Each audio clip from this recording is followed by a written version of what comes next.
sun's fierce light, a figure stands tall in the dead of night. Shadows crawl, but he doesn't sway, a sentinel guarding the break of day.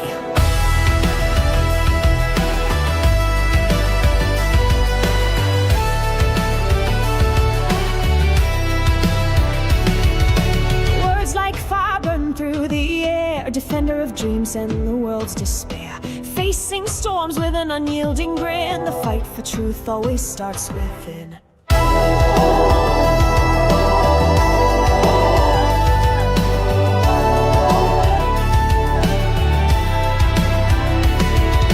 Stand tall, golden hair in the wind. The tides may rise, but we won't give in. Through the chaos, a beacon so bright, leading us all to the edge of the fight.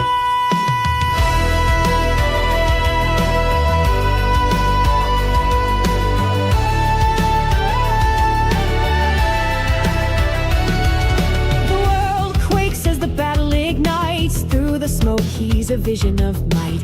Foes gather aiming from every side, but he moves with purpose and endless pride. Try to break him with venom and lies, but he soared like an eagle, piercing the skies. A symbol of hope when the night is long, a melody rising, a defiant song. Stand tall, golden hair in the wind.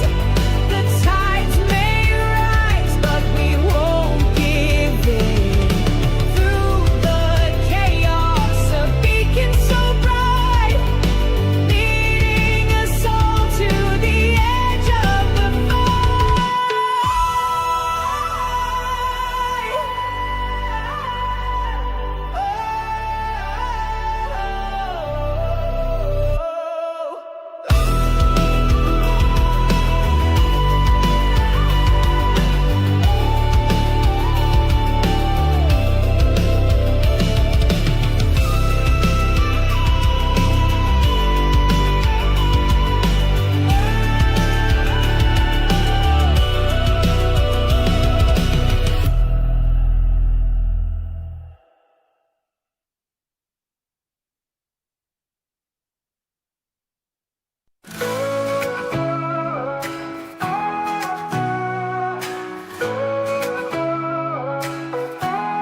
A land of gold sunsets and skies so blue. Mountains whisper stories of dreams so true. From oceans roaring wild to valleys deep, a heartbeat of a nation that will not sleep. Save South Africa, rise above the storm. Hands together strong, a new world is born. Beauty in our hearts, let it light the way. Evil cannot reign when we seize the day.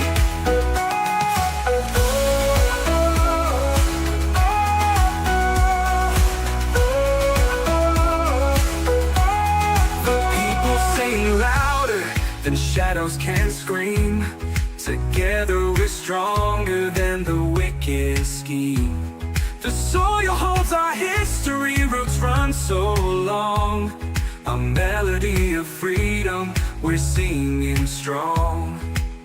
They may curse the land with lies they weave, but we hold the truth in what we believe.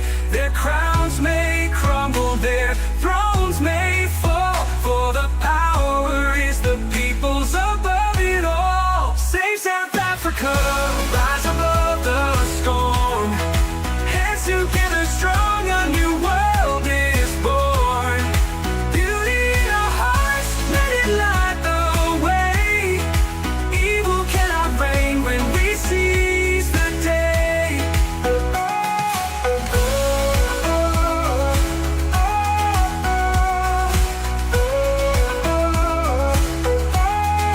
People sing louder than shadows can scream. Together we're stronger than the wicked scheme. The people sing louder than shadows can scream. Together we're stronger than the wicked scheme. The people sing louder than the shadows can scream. Together we're stronger than the wicked scheme. The soil holds our history, roots run so long. A melody of freedom, we're singing strong. They may curse the land with lies, they weave their weave. But we hold the truth in what we believe. Their crowns may crumble, their thrones may fall. For the power is the people above it all. We know.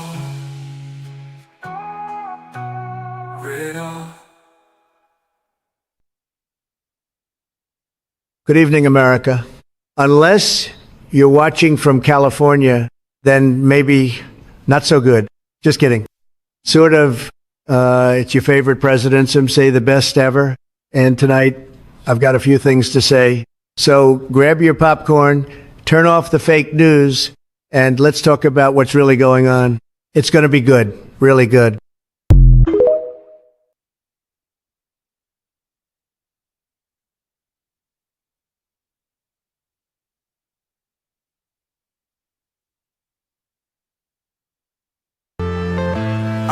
I'm saying bye to all the lies and all the times you cried, saying that I wasn't right, yet I was right by your side. You manipulator, playing games, your friends commentators, and I don't know what you say about our private conversations, but it's got them hating. Thanks to all the rumors you be claiming, it's cool, I'm done with you, so they can throw you a celebration. You gon' hate it when you see me with somebody living better. I'm trying to tell you that me just doing me gon' have you jealous. Good evening, good morning, folks. Right-wing podcasters, Neanderthals, canines, car guards. Welcome to America, the land of the free, where car guards succeed beyond their wildest dreams. I was going through my trouser and look what I found. One rand coin sitting in my pocket pants. Interesting.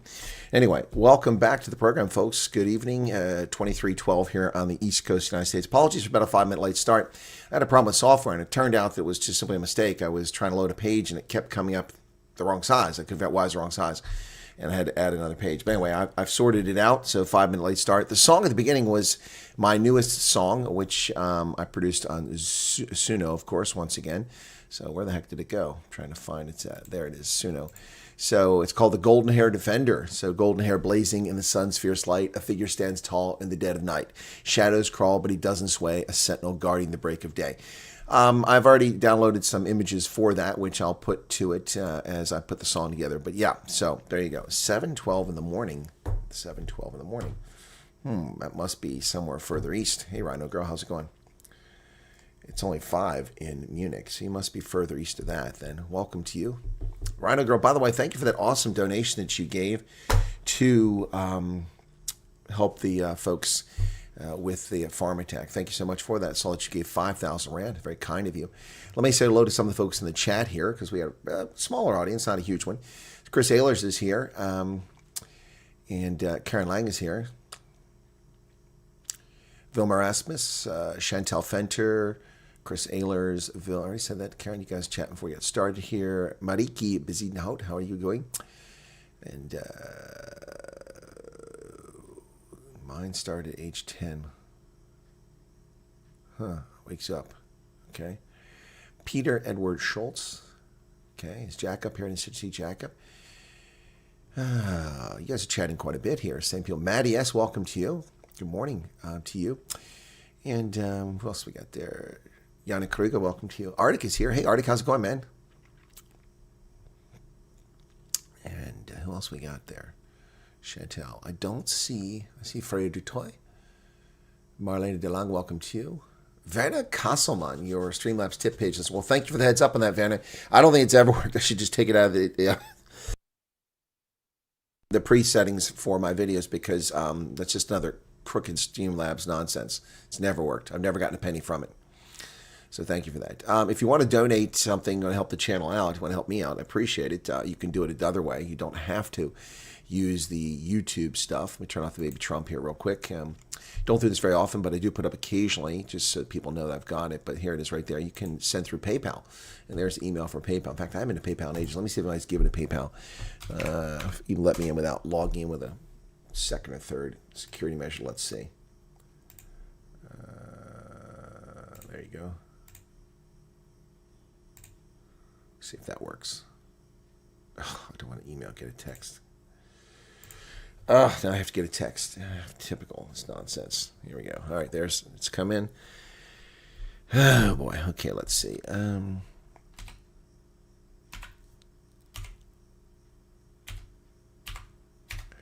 That's like the same code I used in another account.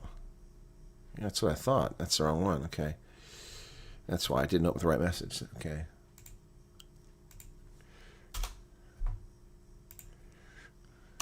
Come on.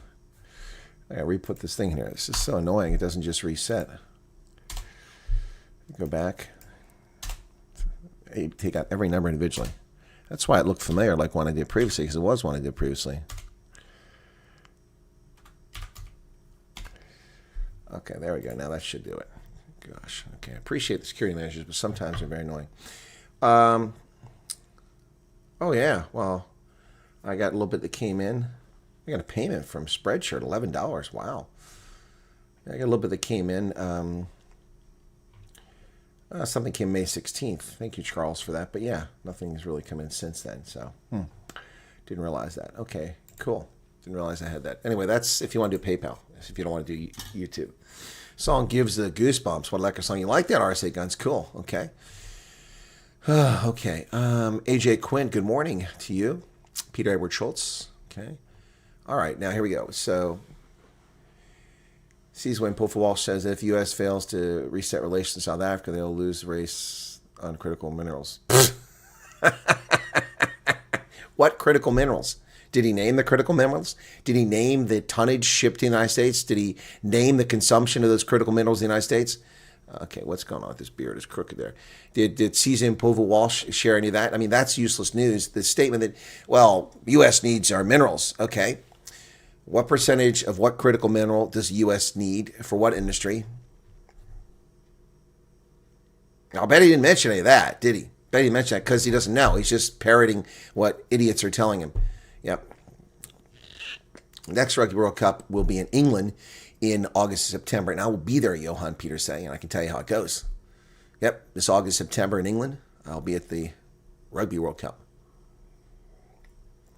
I love the new song. Here goes. I'm about to be trampled by my cats. Okay, careful with the cats. Stefan Olivier, welcome to you. Rhino Girl says 28,000 now. Yeah, tomorrow, Rhino Girl, I will do it again, but that backup buddy thing was not working earlier today very well, so we'll try it again tomorrow. Let me really quickly get to it. I don't want to push here and just inundate people with this again. So I will go to it tomorrow when I do my news and see if we can't. Okay, why is this not opening? There it goes. Finally, it's opening up. Okay, yeah, so 28,000, okay. Cool. Yep. So we'll try to get some more folks to put some money into later on. The goal is 35,000, so it was 17. So we took it 11 more yesterday. Let's see if we can't get it all the way. It's just shocking that, yeah, see. So earlier I received a message from someone about this website. You know, I'm so sick of these people who try to equivocate and explain things away. What I find fascinating is that there's this website. It's called, what is this thing called? Hang on a second. It's on a Facebook, and it's called Busting the Myth of White Genocide. It's 41,000 followers. Busting the Myth of White Genocide. Again, these are the people coming up with the concept of this genocide, not those of us who are clear thinking. There's a story from 2018 that promoted this on Times Live, and then in 2020, Mail and Guardian also promoted the story.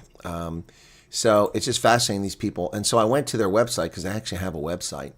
And at their website, it's just total nonsense. Where the hell is it at? So I'm trying to find it. Yeah, I went to their website called Busting the Myth, and Busting the Myth, they talk about fake galleries, and they're showing images that people have used that aren't legitimate. So they use that to completely dismiss the situation, which is just a lie and disingenuous. Because somebody tells fairy tales doesn't mean something is true. That's ridiculous. And they go with all this nonsense. Let me find this. Where is it at here? They've got some nonsense here. Yeah. They have videos too. Wow. Okay.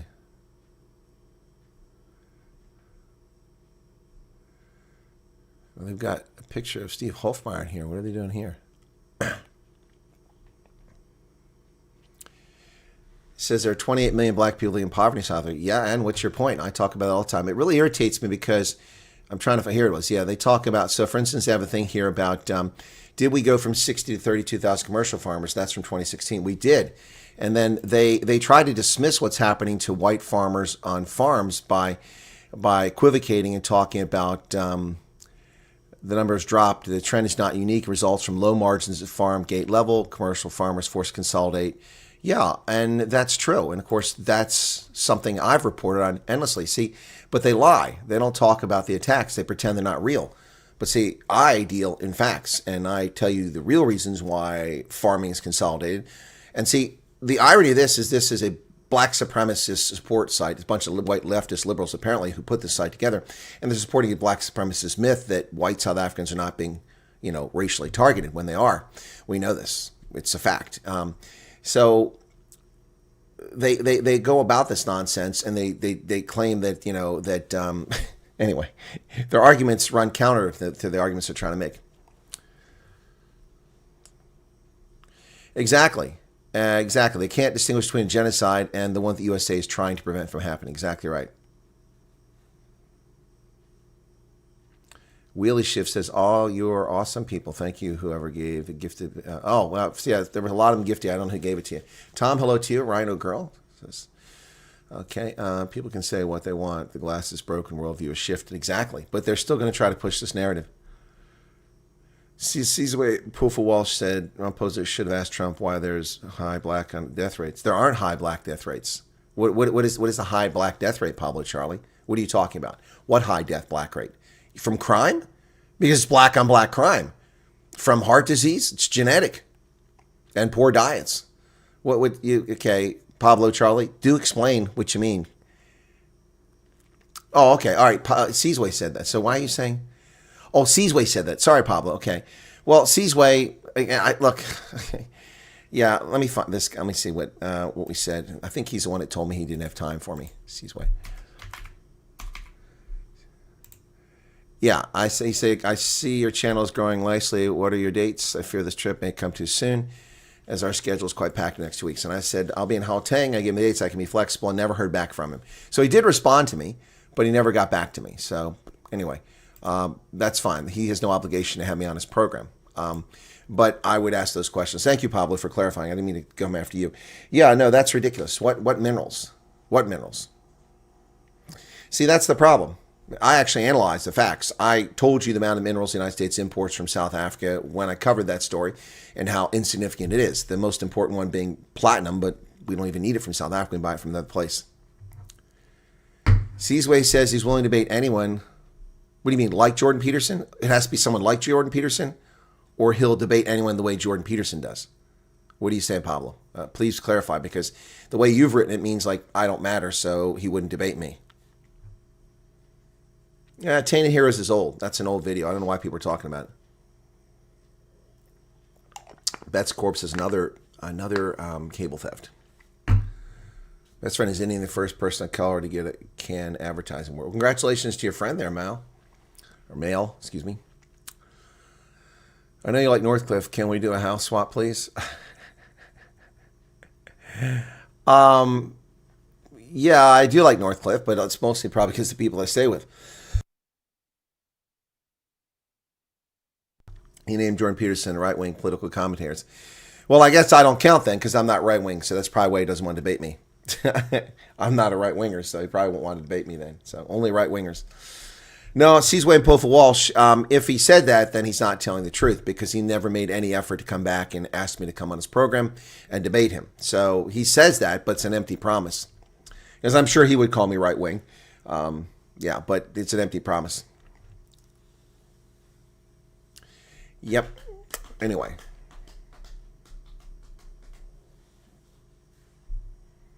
Just wants fame, maybe. Well, a lot of people want fame.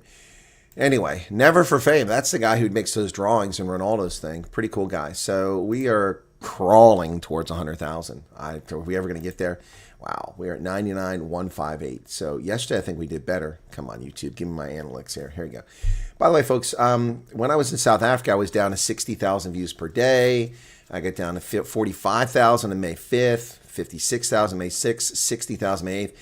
And then before I left South Africa on the 12th of May, I hit 255,000.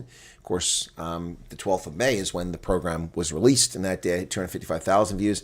And I've never gone lower since that date than 103,000 on May 26th, on a Monday.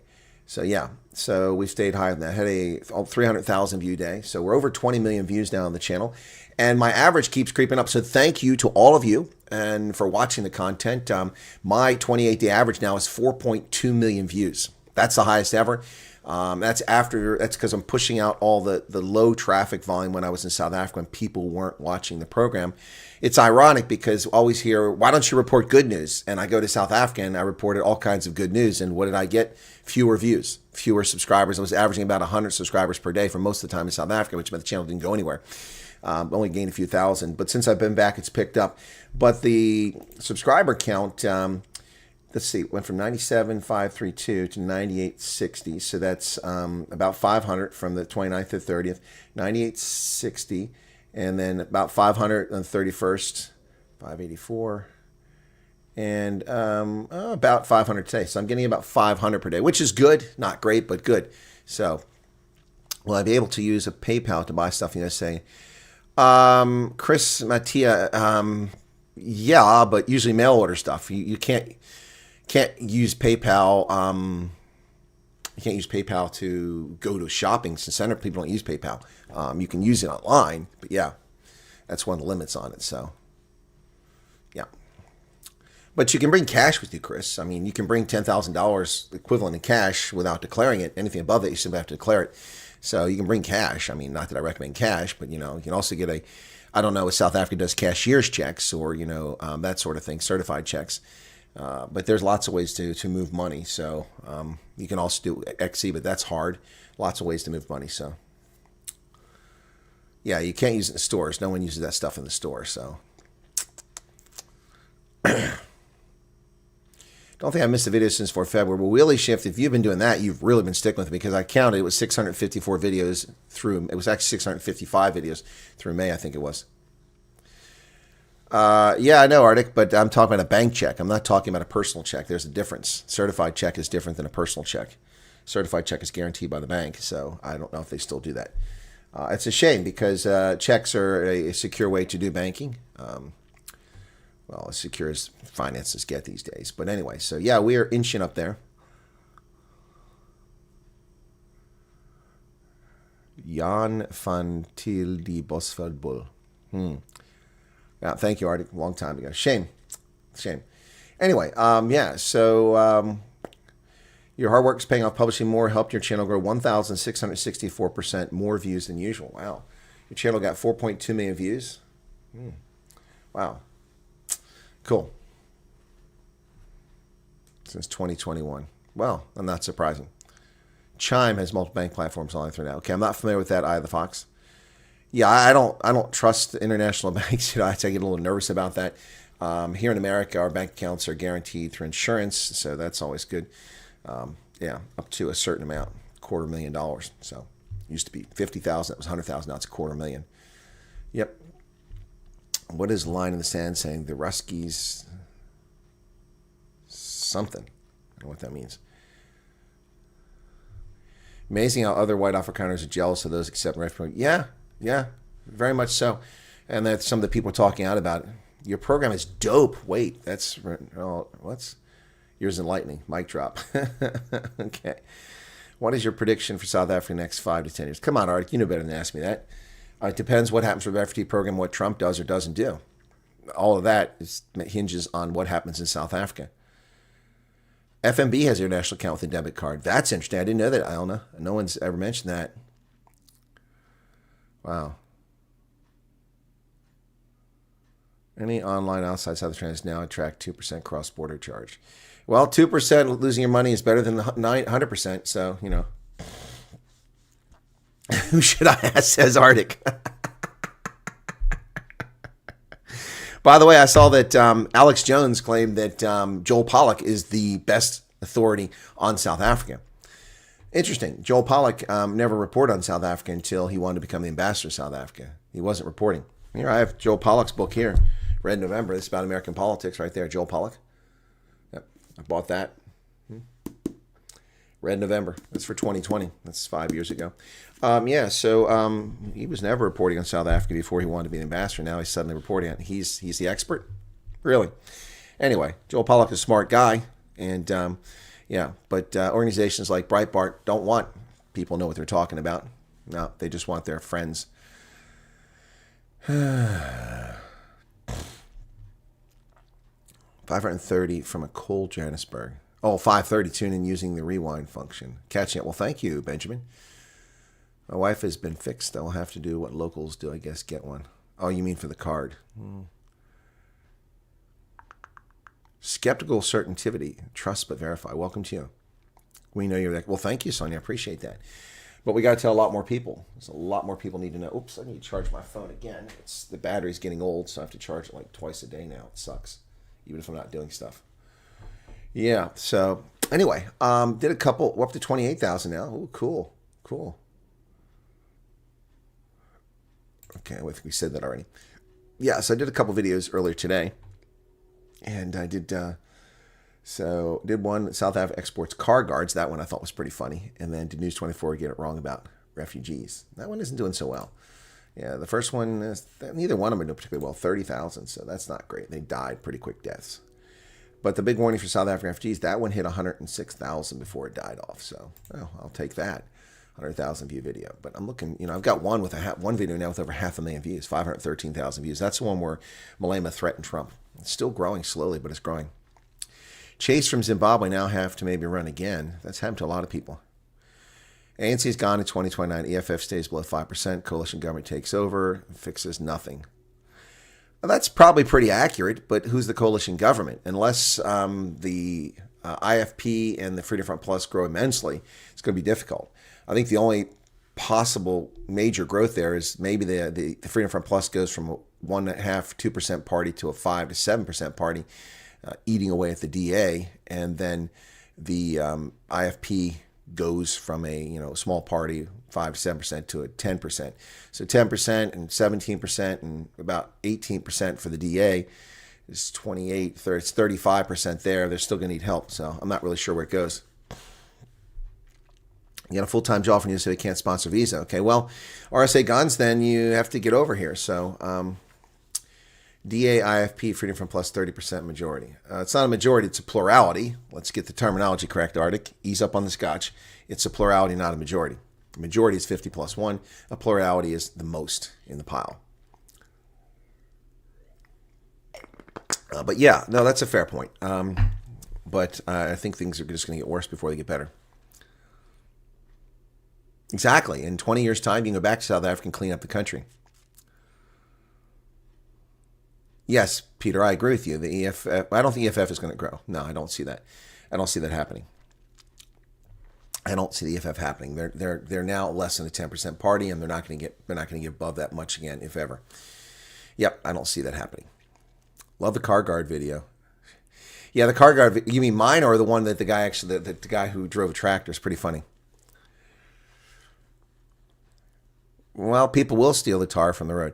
Look, I mean, I drove in Cape Town, the north side of Cape Town, that hideous informal settlement there north of Goodwood when you turn off to go over towards Sandown and Parklands and Blobergstrand.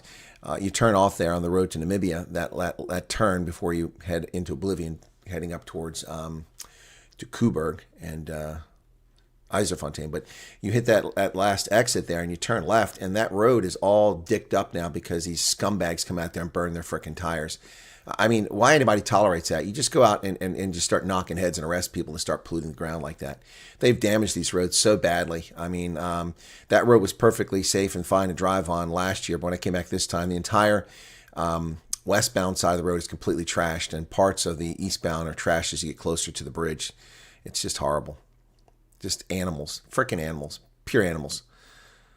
The roads in New Jersey are pretty cock. Yeah, no, I don't disagree with that, Arctic. I-95 is not the best road, and New Jersey just sucks in general. I hate New Jersey.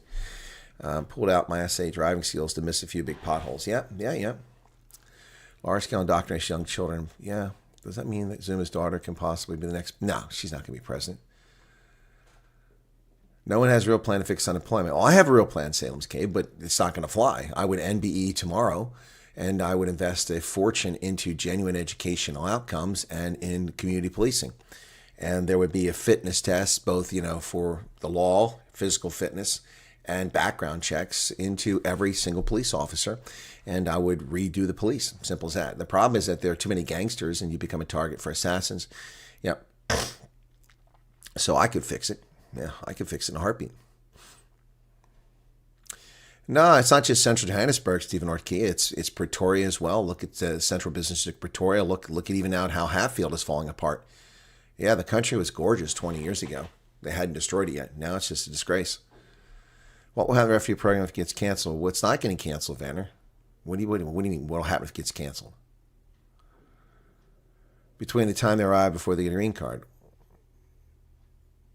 That sentence doesn't make between the time they arrive and before they get a green card. You can't get a green card until after you're here. So I don't understand what you're talking about. It doesn't make any sense. Yeah, Hatfield started falling apart after 2010. You're right about that. Dougie Ray, hello to you. Sunnyside 1999. Yeah, I agree with your plan. Rule of law, and after NBE, you need reinvestment. Exactly. I could fix it, Charles. I could fix it. But it would mean the wholesale excising of the body politic of much of the DA members of parliament, the entire ANC, almost the entire ANC members of parliament have to be removed. Yep. And the EFF, who cares? Of course my plan will fail because the gangsters rule South Africa. Of course my plan will fail. Yeah. When are the people going to see these elusive Epstein files? Who cares? Why are you saying why Pam Bondi's holding Epstein? How would Pam Bondi be holding on the Epstein files? The only way the federal government even has anything on Epstein is if there was kidnapping. His crimes were committed in a state jurisdiction. They're state crimes. They're not federal crimes unless there's a trafficking charge and a human enslavement and kidnapping. Then there would be. Pam Bondi's not holding files. What are you talking about? Who cares? Who cares about Epstein? He's dead. He's gone. Well, what do you hope to accomplish with that? I care about prosecuting the criminals in the Biden regime. That's what I care about. I care about the people who undermine our sovereignty and stuck all these Afghans and Haitians and all these other people in my neighborhood. People walk around in my grocery store in central Pennsylvania wearing an abaya now. What the hell is that? I mean, I didn't move back to Saudi Arabia. If I wanted to live in Saudi Arabia, I'd live in Saudi Arabia, or I'd live in London. I wouldn't live in central Pennsylvania. This is ridiculous.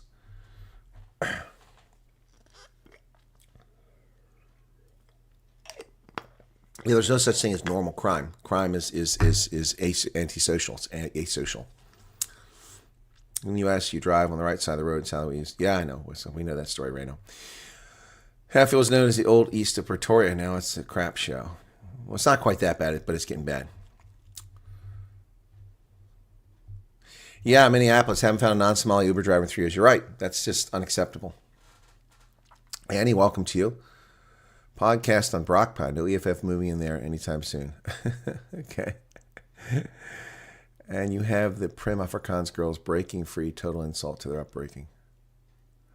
Little Miss Know-It-All, how you doing? Very good morning to you. Lamplight says, listening to you makes us hopeful, Chris. Well, I hope so. I hope so. Good morning, Wanda Cook. I hope we make everybody.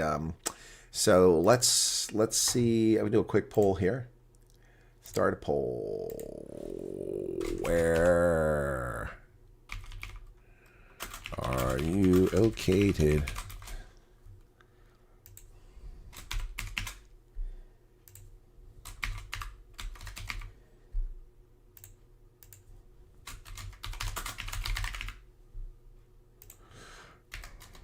Let's see where people are at tonight. I'll put a poll up. There you go. There's a poll. Yeah, there's no such thing as normal crime. Crime is just antisocial, period. There's no two ways about it, folks. No two ways about it. Well, we're growing 269 people here at this hour. It's 540 on the South African side, 440 in the UK, 1140 here on the east coast of the United States. Of course, clock by me says 39. That's actually correct. I went ahead. It's not actually 40. Mandy van Rooyen is in Mozambique. Okay, that's an outlier there. So cool. Trevor Multipass, yeah. Lelu Dallas Multipass. Yeah, it's okay. They know it's Multipass. We got it. Oh, I love that. The fifth element was awesome. Awesome. Need a both option. You can't be in both, Arctic. You can't be in both places at the same time. It's impossible. Anyway, yeah, so Charles Van Altson, the voice of reason, is with us. Charles, how's it going, man? How you doing? So I did pull up some things. I want to read this, okay? This is, where's it at? That's not the one. Oh, that's, what is this? I got to close that window. That's still open from earlier today. Hang on.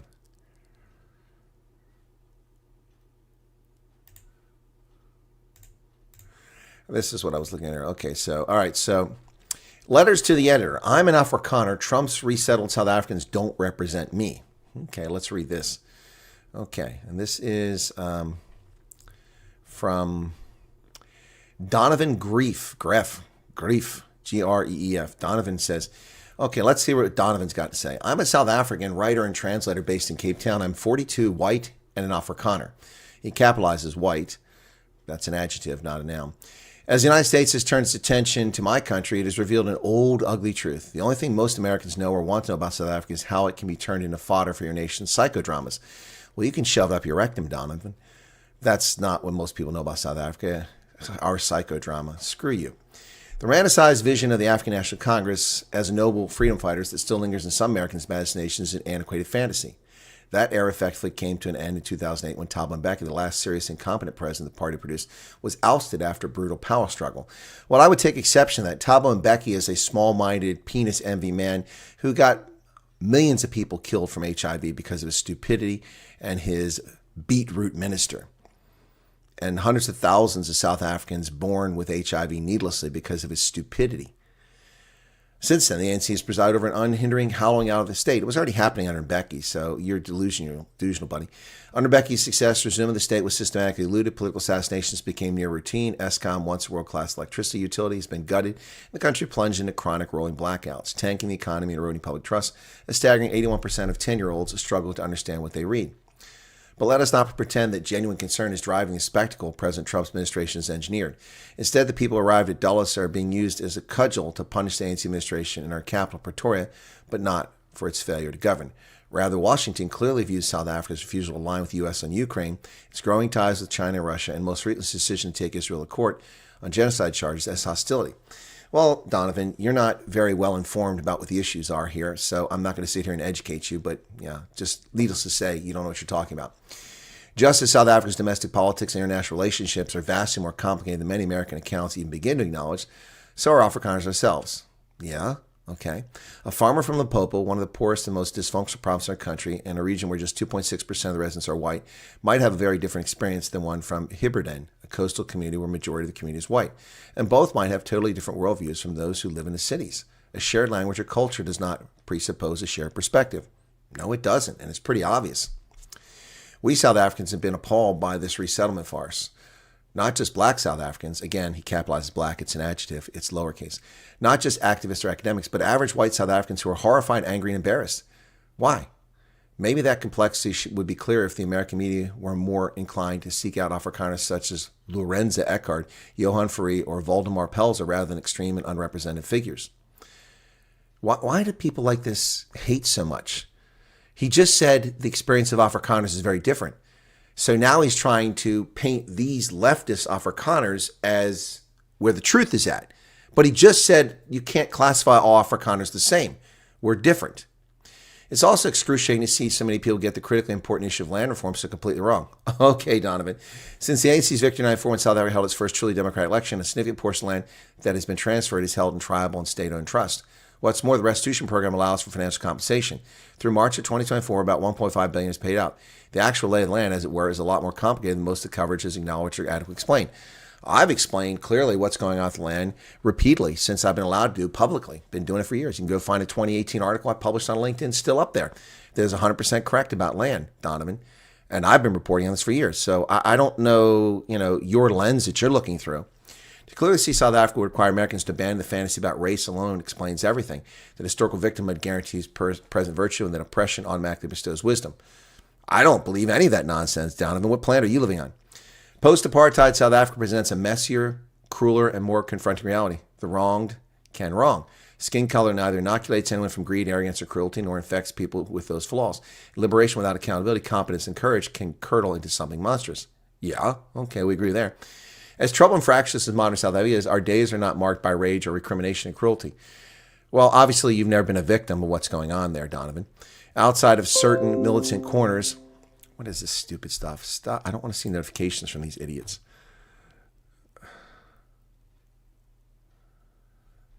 Anyway, outside of certain militant corners, people are not actually spewing hate or sowing disunion.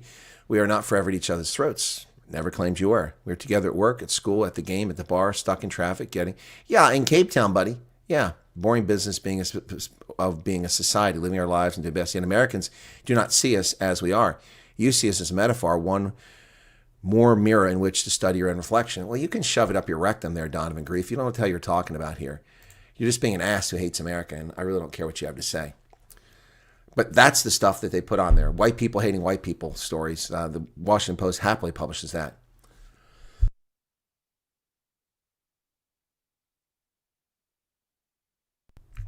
Yeah, Fifth Element was amazing.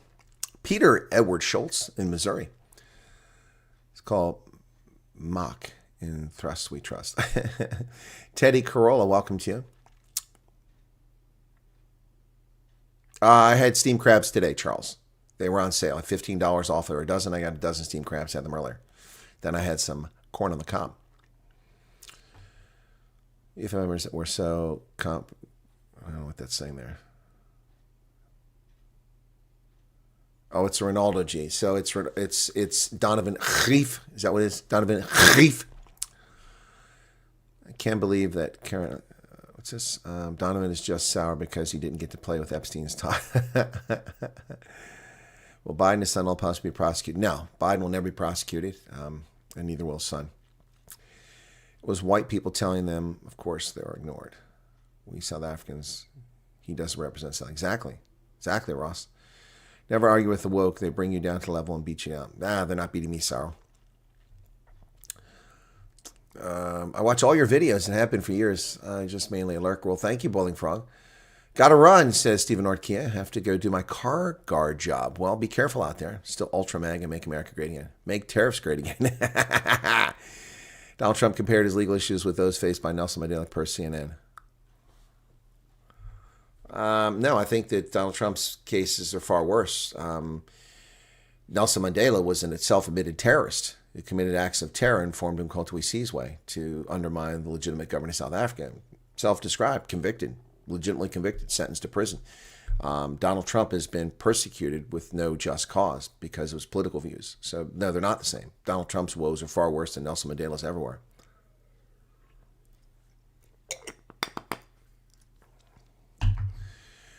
Chris Mattia, that Johan, what you said is a scam, expose him, so you were right about him. He scammed a lot of people. Yeah, I know. And then he tried to disparage me. We're talking about Johan van der Merwe. That's what you guys are talking about. You're saying that's the guy? Yeah, I'm aware of that. Saying 2016 USA would do well to take in white South Africans. Well, again, it's not white South Africans. See, you got to stop with the nonsense. That's fake news. It's racial minorities, which includes a lot of people. And so that was one of the problems I had with the News 24 report yesterday, is it's still lying. They don't mention that colors came in the first batch, and they're writing stories about white Afrikaners. But again, I appeared in another story. There was another MSN News or whatever had a story mentioning me and my video. Marquine Joubert says, morning shift is the best. Quiet roads, only for me the cops stop. So my stop farm murder. Hand goes to the gun. Voice nervous. Greet him English.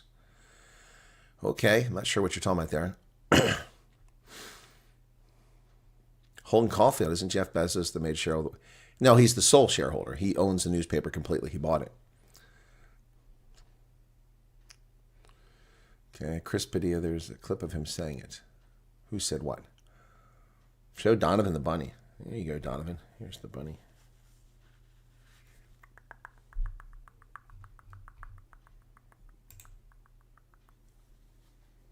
There he is again, popping up. Benoni, Boxberg, and Brockpan. Thank you for everything you do for South Africans and all the time you spend sharing information. You're welcome, Nate 555. I do it for the whole world. I think you said we'll accept most rugby applications. Johan, that's another question I've answered many times. I have no idea what they're going to accept, but they have no basis for rejecting any of them. So, and we can handle lots of people. So 220 people have voted. Let's take a look at the poll, and then we'll get back to the news. Okay, poll is 85% in South Africa and 13% in USA. Cool. All right, so I've got USA news. We got to start with that. So I got through that story there. Another criminal alien invader who violated our sovereignty, once again, murders or attempts to murder Americans. Yeah, it's time to remove these millions of illegal aliens from this country, deport them, and impeach these fake judges who are exceeding their authority, trying to stop the Trump administration from following federal law. Okay, now why is this not coming up? Wrong one. There we go. All right, suspect used a flamethrower and yelled, "Free Palestine," in a Colorado attack. How much more do we have to see carnage before we do something about this? Police, the FBI are investigating a man who set people on fire in Boulder, Colorado in an anti-Semitic attack using flamethrower and Molotov cocktails. He's identified the suspect as Mohammed Sabri Suleiman, 45, wounded 6 people. Took place at the Boulder Run for Their Lives event, a weekly gathering of Jewish community members meant to support the hostages. The Boulder incident came less than 2 weeks after 2 Israeli staffers were shot and killed by a lone gunman who yelled, "Free Palestine." Suspect is in custody. The attack took place at the run. 6 victims ranging in age from 67 to 88 were injured in the attack. 1 seriously injured. 2 victims were airlifted to the Denver metro area. In 2005, he was denied a visa in the United States. It's unclear how or when he entered the U.S., probably courtesy of the Biden regime allowing these scumbags in our country. Suspect in the Boulder attack, determined to be Egyptian man in U.S. illegally. Good afternoon, everyone. As Dion said, my name is Stephen Redfern. I serve as the police chief here in Boulder, Colorado. Today I'm here to give you very preliminary information about an attack that occurred here in downtown Boulder at about 1:26 p.m. today. At that time, Boulder Dispatch received several calls to the county courthouse located at 1325 Pearl Street here in Boulder. The initial callers indicated that there was a man with a weapon and that people were being set on fire. The initial response by our officers, we were on scene very quickly. When we arrived, we encountered multiple victims that were injured with injuries consistent with burns and other injuries. While our officers and paramedics and fire department personnel got those victims quickly to the hospital, our officers were pointed out, a suspect was pointed out to our officers on the scene. Our officers immediately encountered that suspect who was taken into custody without incident. That suspect, who I'm not able to ID at this time, was taken to the hospital with some minor injuries as well. And there's a lot more we're investigating right now before I'm able to release information on that person. The scene itself is contained, but we have a large area here in downtown Boulder closed off right now. Businesses have been closed, and we have asked people to avoid the area. This area is not safe yet. We're dealing with a vehicle of interest. We're dealing with a large area that we are making sure it's safe before we allow people to come back into the scene. If your vehicle is here in the several block perimeter that we have, please follow our social media. We will announce when the roads are open and people can retrieve their vehicle as well. I appreciate everyone's patience as we work through this complex scene. What I will say lastly is this was a beautiful Sunday afternoon in downtown Boulder on Pearl Street, and this act is unacceptable. I hope you'll join me this evening as we're working through this investigation. We are working, I just came from the command post. We've got dozens and dozens of people here, our state, local, and federal partners, working through this to figure out exactly what happened. I ask for a little bit of patience as we do that, but also I ask that you join me in thinking about our victims, the families of those victims, and everyone involved in this tragedy. Our hearts go out to them, and we are going to do everything we can to work as hard as we can throughout the evening to provide more information and get answers for everyone. With that, as I stated, it would be irresponsible for me to speculate right now on motive and other things. I will take maybe a handful of questions, but then I've got to go back to a briefing. I had a quick one. Yes, Sean. Was an actual protest going on when this occurred, or were a group of people gathered and were words said that would indicate this had anything at all to do with that protest? So what I will tell you, on Pearl Street, it's a walking pedestrian mall downtown here. There was a lot of people out. Very beautiful day. There was a group of pro-Israel people that were there in a peaceful demonstration. It wasn't a protest. It was a run like it usually is. By the way, Boulder, Colorado is the same place where a legal Muslim immigrant murdered off-duty police officer and all those other people a couple years ago. And the media initially reported that. I covered it live as it was unfolding. The media reported it as a racist, white supremacist attack. Remember that? They called it a white supremacist attack and saying people of color were killed, but not a single person of color was killed. Every single person that was murdered was white, including an off-duty police officer who was in the supermarket. And then they tried to claim it was a white supremacist because they took from a security camera located some distance away a grainy photograph of this scumbag Arab being loaded into the back of a armored vehicle, and his shirt came up with his gut exposed. And they made that their basis for calling it a white supremacist attack in Boulder, Colorado. It wasn't a white supremacist. It was an Islamist who immigrated to America and couldn't fit into society, grew up here, and then murdered all those people in Boulder, Colorado. The same places. This is where it happened. Remember that a few years ago? Remember that? I remember that very clearly. Anyway, yep, so enough of that. So there you go. The FBI is investigating the attack on Jewish gathering in Colorado that injured 6. Authorities said a man threw an incendiary device at an event organized by a Jewish group in Colorado pedestrian mall to call for the release of hostages. Mohammed Sabri Suleiman threw Molotov cocktails and yelled, "Free Palestine." Isn't it about time we just start deporting these people en masse? Isn't it about time we just start deporting them en masse? T, good morning to you. Horses with horses. What is this? OPSEC. Europe fell a long time ago.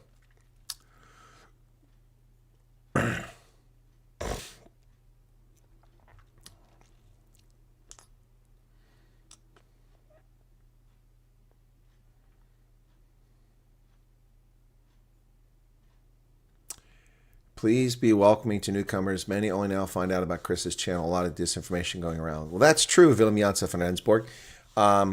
So, yeah, folks, please be welcoming. But at the same time, people need to be understanding. There is a link, if the mods have put into my Substack. I'll bring it up here so you guys can see it. So, Indaba. There are 47 videos there covering the refugee program, going back sequentially to the beginning when I started covering it. So U.S. Refugee Program, this is free, indabasubstack.com. It's free of charge. So let me put that in the chat for you guys. Okay, and it's free. Anyone can go there, and it covers so many things. Every question, well, I heard one question earlier today that I had not heard before, but every conceivable question normally has already been addressed. So that's pinned. Please go join the Substack. But let me just go back to the Substack, and we'll bring it back up on the screen. I'll go through it and show you. So the U.S. Refugee Program offer updated 31 May. One stop for objective, honest reportage and analysis of President Trump's offer. So there you go. 31 May updated. And you'll find videos I produced related to Trump's offer. The videos cover a range of topics and my analysis of U.S. law, news, government communications, efforts to expose fraudsters seeking to defraud or mislead desperate South Africans. I bring this to you free of charge and ask only for a free subscription to my YouTube channel and that you share my Substack site with others. So there's the 14 top Africana refugee questions. Dispelling rumors and gossip, 13 February. Beware of the charlatans, hucksters, and con artists. That's 15 February. Let's copy a link and let's go to that real quick. Okay, this is my video from then. Good evening, folks. It's late in the evening on the 15th of February, 2025. This is Chris from Central Pennsylvania reporting on the situation in South Africa. First off, there's no change. Please stop listening to charlatans create Twitter accounts that have no followers and suddenly they're the Boer's best friend. Save the Boer. They know everything about South Africa. They don't know anything about South Africa. They know what they're talking about. They're Johnny-come-latelys who are copying and posting things and pretending to be experts, and people are gullible and hoodwinking themselves into believing it. Please take a moment and use good judgment. There are people trying to grift and make money off of this. Absolutely. Pay attention to what you're doing. First off, anybody approaches you as a lawyer or an advocate and offers to provide you services to immigrate to America is a fraud. Yeah, that's right. They're a fraud because there is no immigration to America other than what was already existing before Donald Trump's executive order on the 7th of February, 2025, a week ago. The program is U.S. Refugee Resettlement Program, which was suspended by the president on the 20th of January for all aspiring refugees around the world. No one could come because the what? Anyway, so back to the Substack. So that covers so many things. It covers the analysis about getting in admissions, then background checks, what that entails, then using good judgment. This is about exposing yourself online, 21 February. Financial resources, 21 February. Talked about extensively financial resources. And then it just runs all the way through. Don't panic, misleading information, truth behind Newsroom Africa. Okay, and it just goes on and on. So there are 47 videos here, and it runs all the way through the ones I just did. 31 May, big warnings for South Africans, welcoming refugees here, refugee arrival, including interviews. The interviews I've done are in here too. So there's one right there. That's the interview with Santana. Yep. So yeah, they're all there, folks. They're all there. All there. And you're a great person, and we appreciate your raw, real, undiluted, unfiltered news. Thank you for that, T. Do appreciate it. Thank you for the 200 Rand super chat. Alert box, turn that back on. Okay.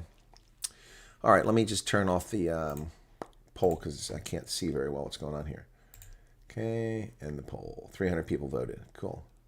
10%, so 30 people from the U.S. Cool. Welcome to the folks in the U.S. And those in Europe. Happy for South Africans. They're already safe in America. Cyber Rags is back, okay? Stuck in hospital. Good Lord. Oof. Damn. I'm glad you got medical aid. Apologies for not coming, but been busy working. Lizzie, you don't apologize for anything.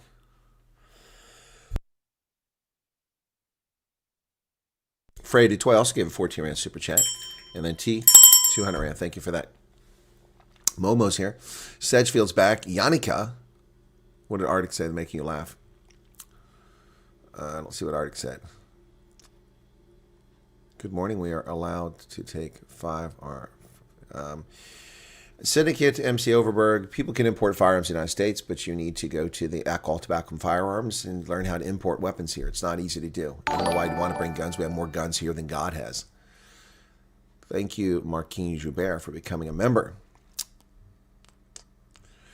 With USAID gone and no more antiretroviral drugs being produced in South Africa, what's the life expectancy of an AIDS patient without these drugs?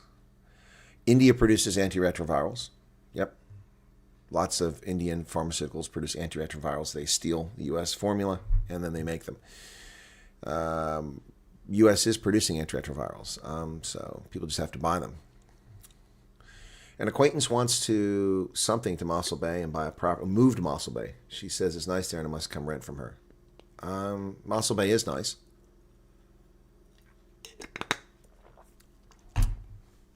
Colorado is very liberal. Not entirely. Ranchers, farmers, and ski lodge owners are usually conservative. It's the idiots in the middle that are not.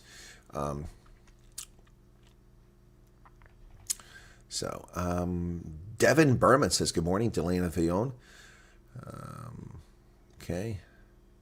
Yes, good morning, all the car guards. It's the most informative channel for local and international affairs. Love it. Thank you, Rebecca. Syndicate MC Overberg, welcome to you. It's what he did. What did he do? I missed it.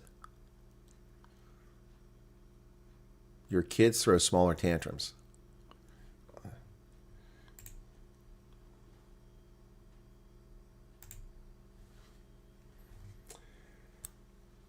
Veronica Rousseau said there's a lot of hate for people in this channel. What are you talking about, Veronica? Discriminate much. Oh, I see. Veronica's a troll. I got silenced on my other account for asking simple questions respectfully. What a load of bull. I don't know what you're talking about. I've never seen a comment from you. Never seen a comment from you. I don't know who you are, Veronica Rousseau. So your comment carries just asking a simple question and being discriminated against. No, you're not being discriminated against.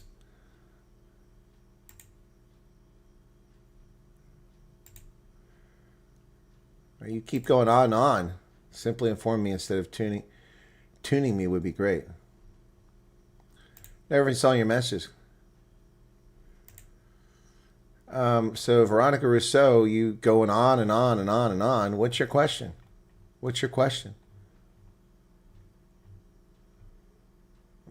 I see a lot of belly aching, but I don't see a question from you, Veronica. You sound like a unhappy troll. What's your question? I see no question from you. You never asked a question. You just bitched and moaned the whole time. You claim you got asked a question and you got... Is she blocked now? Is she blocked? Somebody would let me know what's going on? Because all I see is a bunch of belly aching about a question. I never saw any of that in chat, so I don't know what's going on there.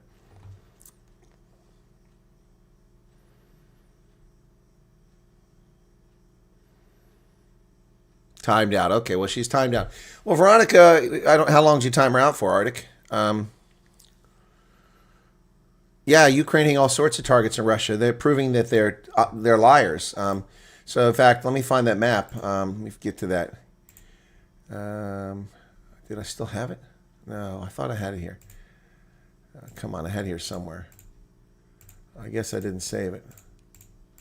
Well, I know one way to find it real quick. It was the Washington Post. It was their front story. So let's see if the map's still. Yeah, here you go. This is BS. So look at this. This is where they're hitting targets. This is where they're hitting targets in Ukraine. Ukraine is hitting targets in Russia almost all the way to the Pacific Ocean in Amur, Irkutsk near Lake Baikal. That's thousands of miles from Ukraine. What does that have to do with the war effort? Murmansk. What does that have to do with the war effort? Ukraine is a dangerous, out-of-control rogue state. A dangerous, out-of-control rogue state.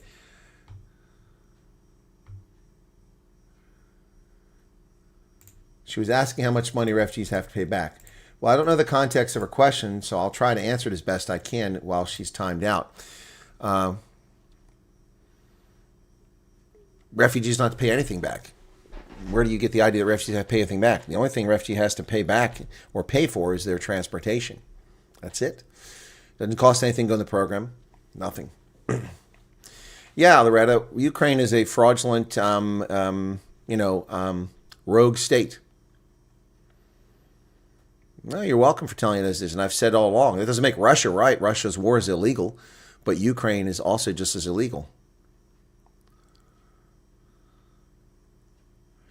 Well, I don't know how much further you can disperse your defenses from Vladivostok to Ryazan. I mean, that's across an entire continent. Yeah.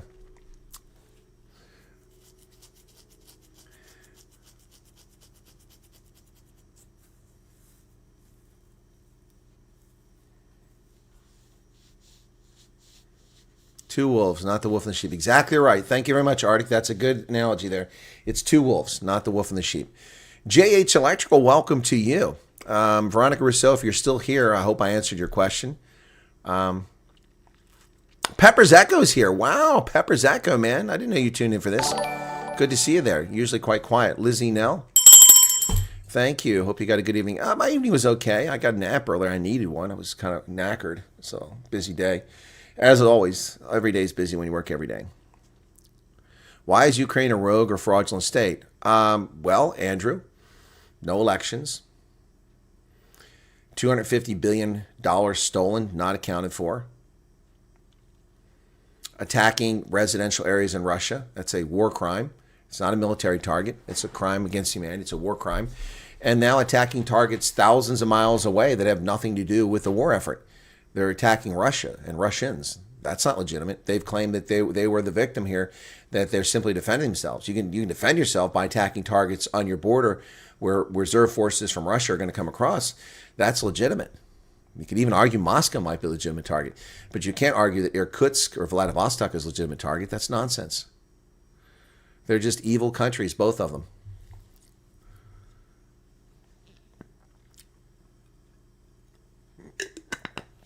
Neither country is legitimate. They're both frauds. They're both wolves. And anybody that supports either side is a fool. I said today I got an answer, but not from you. What are my chances to get into the program with a father that was in prison? It has nothing to do with you, Boiling Frog. See, you got to understand this. This is America. I realized that under the Biden regime and Obama, we were trying to reverse the entire history of America and become like the evil Europeans and evil South Africans who blame you for the crimes of your parents and your grandparents and your great-grandparents. That is not America. That is not America. We don't care who your parents were. Your father could have been a serial killer. It has no impact on you, Boiling Frog. Why would it have any impact on you? Did you commit a crime? Did you commit the crime? No, then it has no impact on you. No impact on you whatsoever. And in prison for high treason, that doesn't mean anything either. The circumstances are what matter. There are people been imprisoned by the government of South Africa for treason who didn't commit treason. So, yeah, it has nothing to do with you.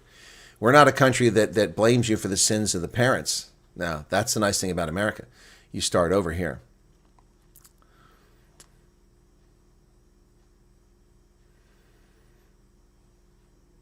So how long was she timed out for? I don't see her coming back.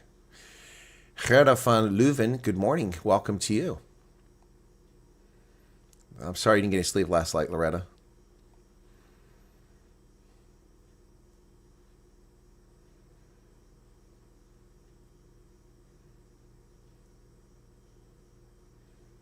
$10 minutes. Well, the 10 minutes should be up. Maybe she gave up.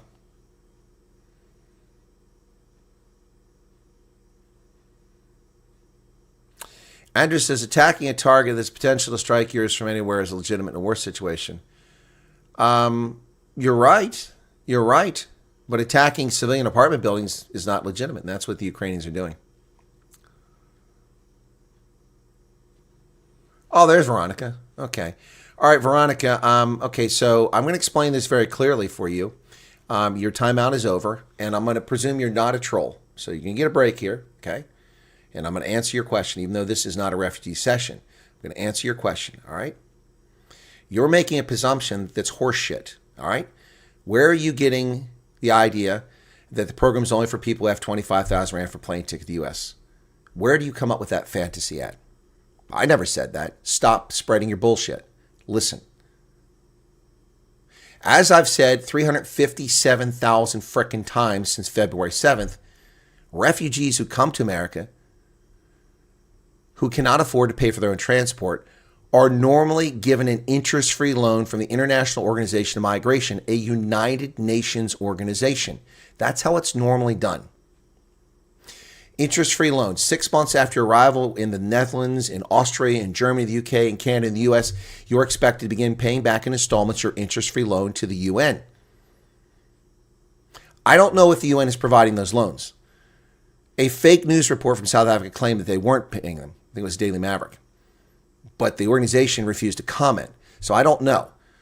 So the only other cost to that, Veronica, is if you want to bring your pets over, that's on you. This guy wants to ship guns. That's on him. Your guns aren't in peril. Your pets aren't in peril. You're in peril. Therefore, you get out of the country. So your assumption, your comment is nonsense. 25,000 Rand. What are you talking about? One-way ticket doesn't cost 25,000 Rand anyway, economy. Anyway, so that's the bottom line, Veronica. Did I answer your question? Yes, you do have to pay for your transport there. That's correct. But you just made a statement that is unrealistic. So only people with 25,000 Rand come. No. Anybody that qualifies for the program come over. And if you don't have the money, it will be fronted for you. And then you're brought over. You just got to pay it back. You think that's unfair? You think I should pay for your plane ticket? Are you paying for my plane ticket to visit South Africa? No. Dusty found 6 tickets for 60,000 Rand. You guys are just lazy. Well, I'm surprised. Well, actually, 10,000 Rand. That's you can do that. It's not so easy. Yes, of course, in cock economy class. Where do you think I fly, Arctic? I'm not rich. I'm not a pilot. I don't get free rides in airlines. Okay. So, Veronica, you're not either you're not listening or you're trolling. I'm going to still say you're not trolling, and I'll give you a break and say you're not listening. So, I mean, you're making, these are silly arguments. So only people with money can come over. No. Are you listening?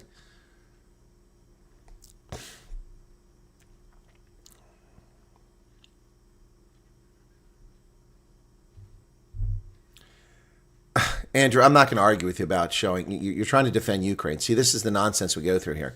That's the end of that conversation, Andrew. You know, you obviously don't want to listen. You've got your worldview. You want to defend the criminals in Kiev. That's your prerogative. All right. I've already said that Russia's not right here, and I've said Ukraine's not right here. But you want to defend the criminals in Ukraine. That's fine. That's your prerogative. But that's the end of the conversation. I'm not going to sit here and play this game all night. I've answered your questions. 35,000 in summer. For what, Arctic? So the refugee program is only for people who have 25,000 for a plane ticket. No, it's not.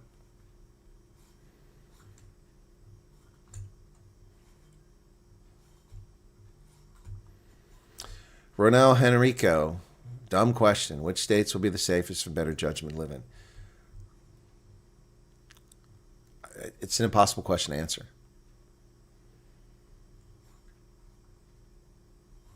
You don't get a choice on where you go. You go where the Department of Homeland Security sends you, based on absorptive capacity and NGOs that existing can provide refugee resettlement assistance. That's what happens. If you have a job offer, or you work for an American firm, or you have family in the United States already, or for some reason you want to go to wherever and get shot in Boulder, Colorado by some Palestinian Islamist radical, then tell them you want to go to Boulder, Colorado. If you got a legitimate reason they can put you there, they'll put you there. But you don't get to pick.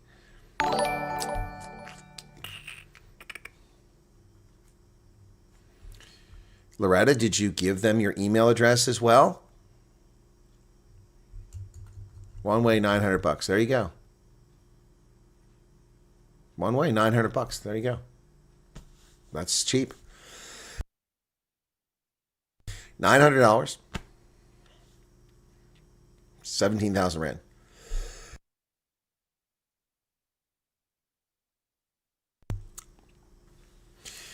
Getting my kids out is worth everything. I have to pay my own way. It's a small price. I don't know why people want a free ride. I mean, Veronica, I'm trying to understand I did say the UN, International Organization of Migration. I don't understand why. Do you want a free ride, Monica? Do you want me to pay for your plane ticket?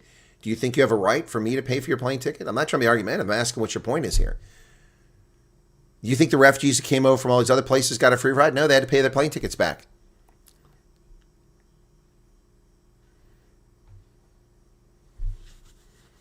Bring pillows for the plane ride, says Kimberly. Do people think that people in Syria in a war-torn country have 25 to fly to America? Why would we have to? Just apply. Exactly. I don't understand the questions. It's just and what the point is being made here. It sounds to me like trolls are coming here trying to dissuade people from applying. Fine. You don't think people should apply? Then fine. You want to apply? Fine. I don't really care.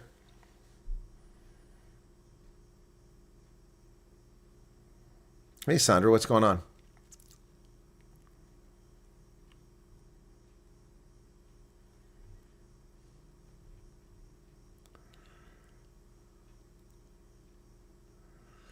And Arctic is correct. And you see, this is the problem. We're now been talking about the same stupid refugee nonsense questions for 15 minutes instead of arguing which is better, whiskey or rum. Well, I don't care which is better, whiskey or rum. I think that that German beer is better than all of it. So, and Milk and Honey says, yeah, it makes South Africans look like freeloaders. It does. It does. Bunch of freeloaders going on vacation is what it looks like. Oh, well, I'm not going because, I won't make enough money, or, oh, I'll have to live here, or, oh, I can't do this. I can't take my pets, so I'm not going. Well, apparently your life is not in peril. Apparently, your safety and your children's safety is not that important. Living on a remote farm in Northwest, I guess you feel okay in the Brits area. You're not going to be raped or murdered, or, the fact that you lost your job because you're white, I guess that isn't important to you. So it doesn't matter, You want to quibble about what it's going to cost to fly to the States. You want to quibble about where you're going to live. You want to quibble about whether the apartment is furnished. Good God. Talk about ingrates. Whiny ingrates. Unbelievable. Whiny ingrates.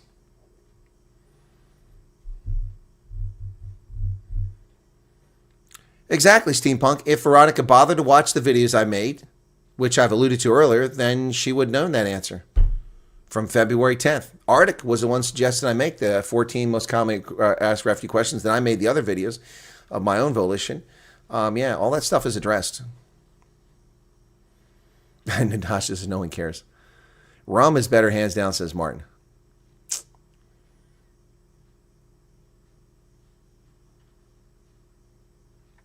Hot Full Biker, this has pissed me off from the start. Yes, Pepper's Echo, I spot a lack of gratitude. I spot a lot of whiny, behavior here. But, you have to wonder if they're not just trolls. And there you go. So Veronica Rousseau is a troll. Just proved it trying to be funny with a Archie Comics joke.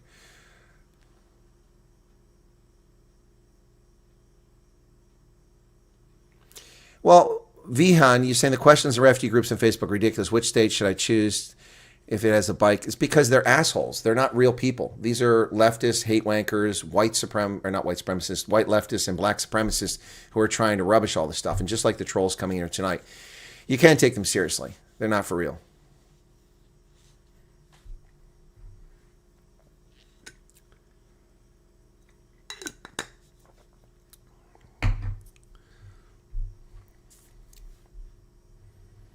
Exactly, Steampunk. I struggle to see how people would be in debt anyway. It's like the whining that went on here for weeks and weeks. Oh, I don't have money for a passport. Oh, it's $30 frickin', 600 rand.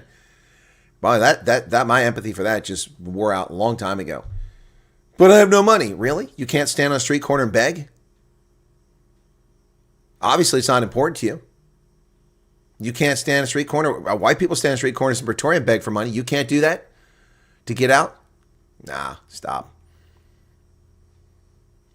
Yeah, it's people like that makes us look like freeloaders. Yep. Okay, from PE, as a business owner, I had to learn how to make use of all kinds of loopholes. Yep, you're right about that.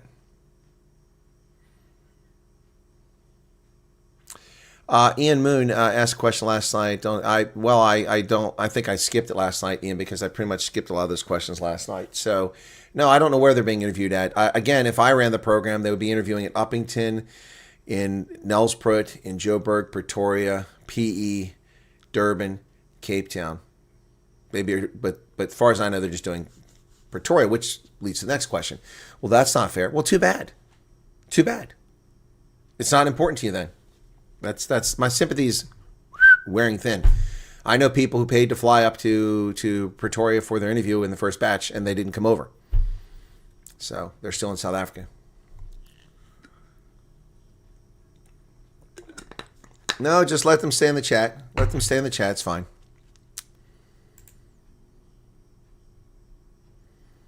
Let them stay in the chat, folks. Leave them alone. They can ask their questions. We can just ignore their questions. Again, some people are new. They don't know, but they're just being lazy. There is isn't it? Didn't I pin it to the top, the link? Yeah, I think I pinned the link to the top for the Indaba Africa Substack. People can go there and watch the videos. Lockdown whiskey was the best. I don't know about that. Exactly, Conrad. You have to sell all your stuff anyway to use, so you're not going to take it with you. So what's the worry?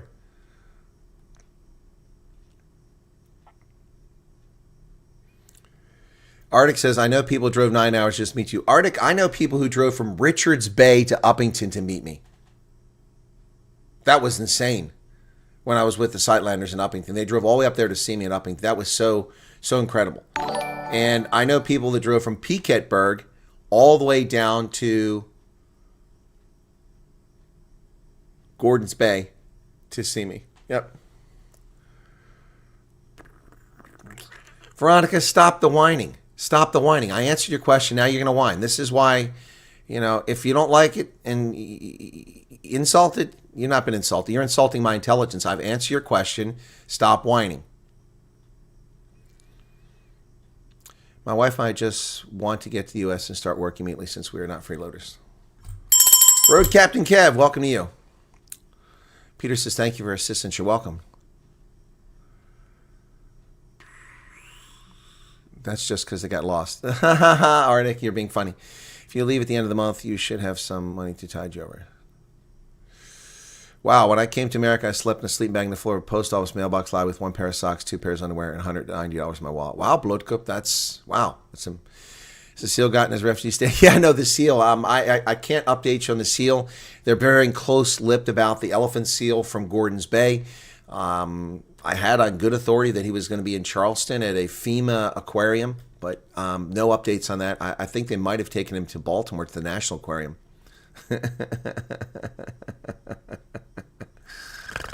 A lot of people are unsure if they want to go to the USA. Then don't come. Don't come. If you don't want to come to the USA, then don't come. I don't care. I've never encouraged anybody to leave South Africa and never encouraged anybody to stay in South Africa. I don't really care. It's not my decision. Not my decision. Not my situation. I'm not in your shoes. Not my issue. I don't really care. So, yep. Not my problem. Not my issue. All right.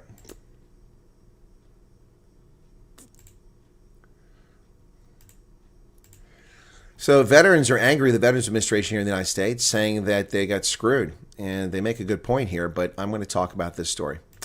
So the VA said veterans who failed to report eligibility changes are part of the problem, but these veterans said they did notify the VA and it continued overpaying them anyway. Christopher Priano signed a waiver relinquishing his disability compensation from the Department of Veterans Affairs after he was ordered to active duty in the fall of 2019. In a letter, the VA confirmed it would terminate his roughly $965 monthly payments because, by law, he would not receive both VA benefits and active duty pay at the same time. But the agency did not fully halt the program. Instead, it sent various monthly amounts over the next 3 years, ranging from $0 to $2,000. The VA never stopped. After response after response, call after call, walk-in after walk-in. In 2023, despite his repeated efforts to rectify the inconsistent installments that should have ended years ago, the VA informed him that he owed $68,000. That year, the government began automatically clawing some money out of his military paychecks, which he used to support 5 children and his wife, leaving him in dire financial straits. No words can tell you the emotional, mental, and physical heartache that I have every day dealing with this. It's eating away at me. Well, I'm sorry, Sergeant Priano. I don't have much empathy for you.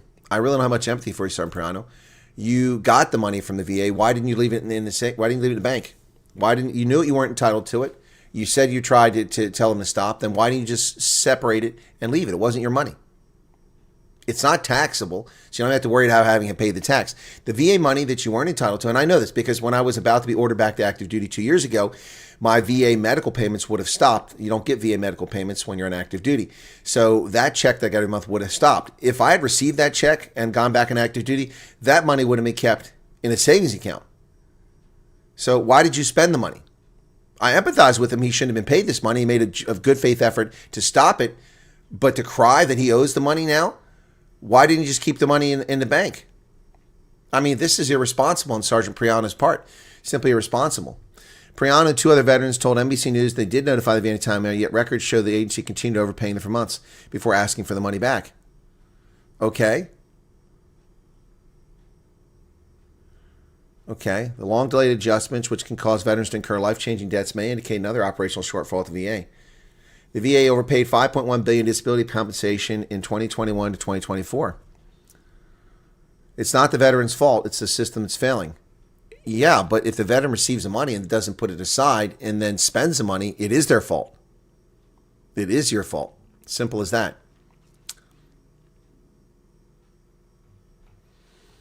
John Rudick just gave $5 super chat. Thank you for that, John.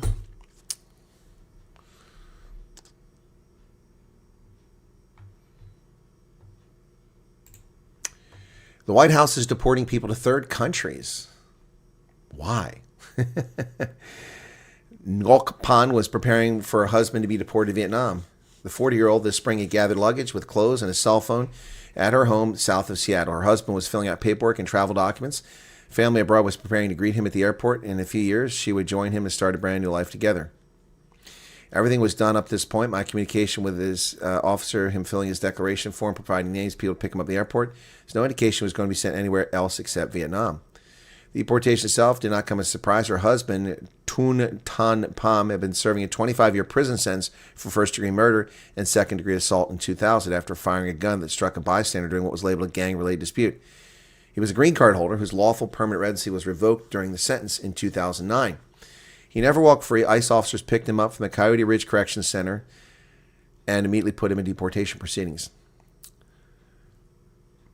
Pan's husband was one of several men who were first told they would be sent to South Africa instead of their home countries, which included Mexico, Burma, Cuba, and Laos.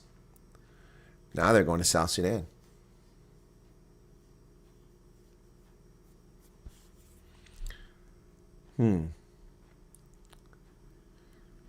So He's a murderer. Who cares where he goes? I don't care where he goes. Just get him out of this country. Cornelius Grindling says, thanks for the work and effort from the beginning. All the information was true and helped a lot. Now all documentation in place. We're just waiting for a call and interview. Okay, Cornelius, congratulations on that. And thank you, John Rudick, for the $5. El Marie Mayer, welcome to you. You overslept. Well, it's early. Can't break, so Biltong is for me. Second group of white Afrikaners arrived in the U.S. to take up Trump's offer resettlement. Again, who said they were white and who said they were Afrikaners? Where are you getting your information from there, Kanyile? A small batch of white Afrikaners quietly arrived in the U.S. on Friday as part of President Trump's offer to resettle amidst false claims of white genocide and persecution in South Africa. They're not false claims, and you're just a propaganda outlet, the toilet paper record, the independent line. They're not false claims. Not false claims of persecution. The persecution is real. And the fact that you racist black supremacists can't accept that is not my fault. That's your problem. Your problem, toilet paper record. Trump's narrative on Afrikaner genocide faces backlash from U.S. media, Karen Sang says. It's not Trump's narrative. It's your narrative in the media. You're the ones perpetrating it. Trump said he wasn't convinced there was one, and you people refused to listen. United States President Donald Trump did his best to control the narrative about a genocide against white Afrikaner farmers in South Africa during a recent Oval Office visit. The president pushed the narrative that there's a genocide. No, he didn't. That's a lie. That's a lie. Karen Sang, you're a liar. You're a liar. You're a liar. Did you not watch it? Do these people even watch these things, or do they just read other people's news reports and repeat the same garbage? When asked the question directly, I'm just going to make that clip from it. I'm going to make that clip and I'm going to play it over and over and over and over again. Donald Trump asked that question, a stage question by a South African journalist. Do you still believe in the white genocide? And Trump said, I'm not convinced. Instead of telling that truth, they lie. Karen saying, you lie. You lie, you lie, you lie. You all lie. You're all just a bunch of liars. Just a bunch of liars. Ukraine attacks Russia deep inside Russian territory, far-reaching drone strikes. Drones that were smuggled into Russia hit bases far away as Siberia, destroying 41 aircraft that carry cruise missiles and detect enemy bases. So on the eve of bilateral peace talks in Istanbul, Ukraine's security services launched. Yeah, see, that's the other reason why they're illegitimate. They're having peace talks in Istanbul, and what does Ukraine do? They secretly smuggle drones all the way across to East Asia to attack Vladivostok. Do you want peace or not? That's not going to help with peace. Zelensky hailed the assault as brilliant and perfectly prepared. They used 117 drones to take out more than a third of Russia's cruise missile carriers, which the gentleman was saying earlier was a legitimate target. And that is a legitimate target, but apartment buildings are not legitimate targets. Exit polls say that the Polish race is on knife's edge, folks. It's on knife's edge. Poland on knife edge as exit polls show a near tie in the presidential runoff. Exit polls in Poland's presidential race Sunday showed two candidates a statistical tie with a race too close to call. Wow. Now, Rocky, the conservative, 50.7, and Trzaskowski at 49.3, just a little over 1%. Not sure who the winner is. Claims of victory, including the Guardian, which says the right-wing candidate has won or was ahead. Victory for Nawrocki would be a blow to the government led by Tusk, with right-wing candidate narrowly leading liberal Raphael Trzaskowski. So, yep, 51 to 49 lead. Well, we'll see. The United Kingdom claims it's going to build 12 submarines. I'll believe that when I see it. 12 new attack submarines. Prime Minister will announce the government unveils its major defense review on Monday. Keir Starmer will say up to 12 conventionally armed nuclear-powered submarines will replace the UK's current fleet from 2030s onwards. They'll spend $15 billion on its nuclear warhead program. Interesting. Do you believe the UK will actually buy the submarines? I don't. Wow, morning time for you to go rest some. Expat family Joubert. Who are you talking to, me? I have a friend in Pennsylvania that said if I ever get over there, I need to make him biltong and rusk.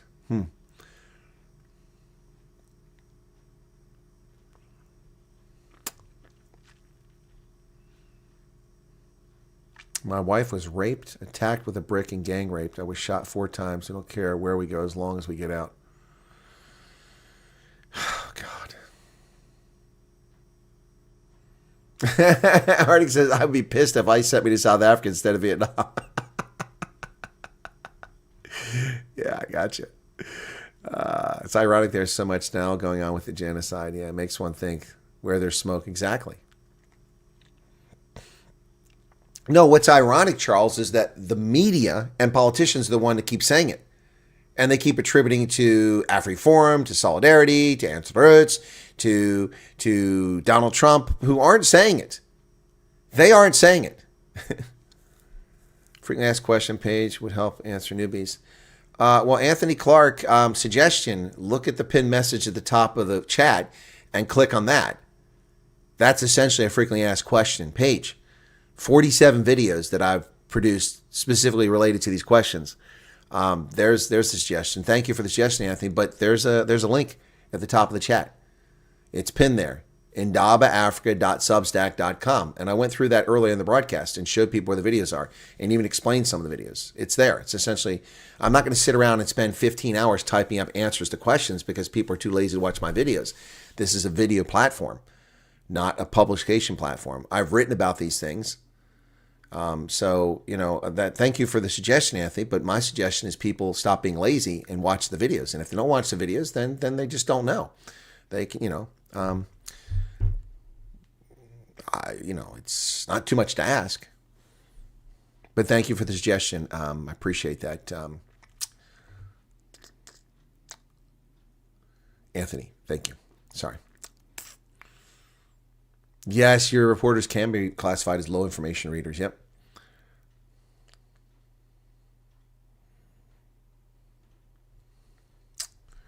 Watch YouTube podcasts on the new Chinese aircraft carrier compared to the U.S. carrier.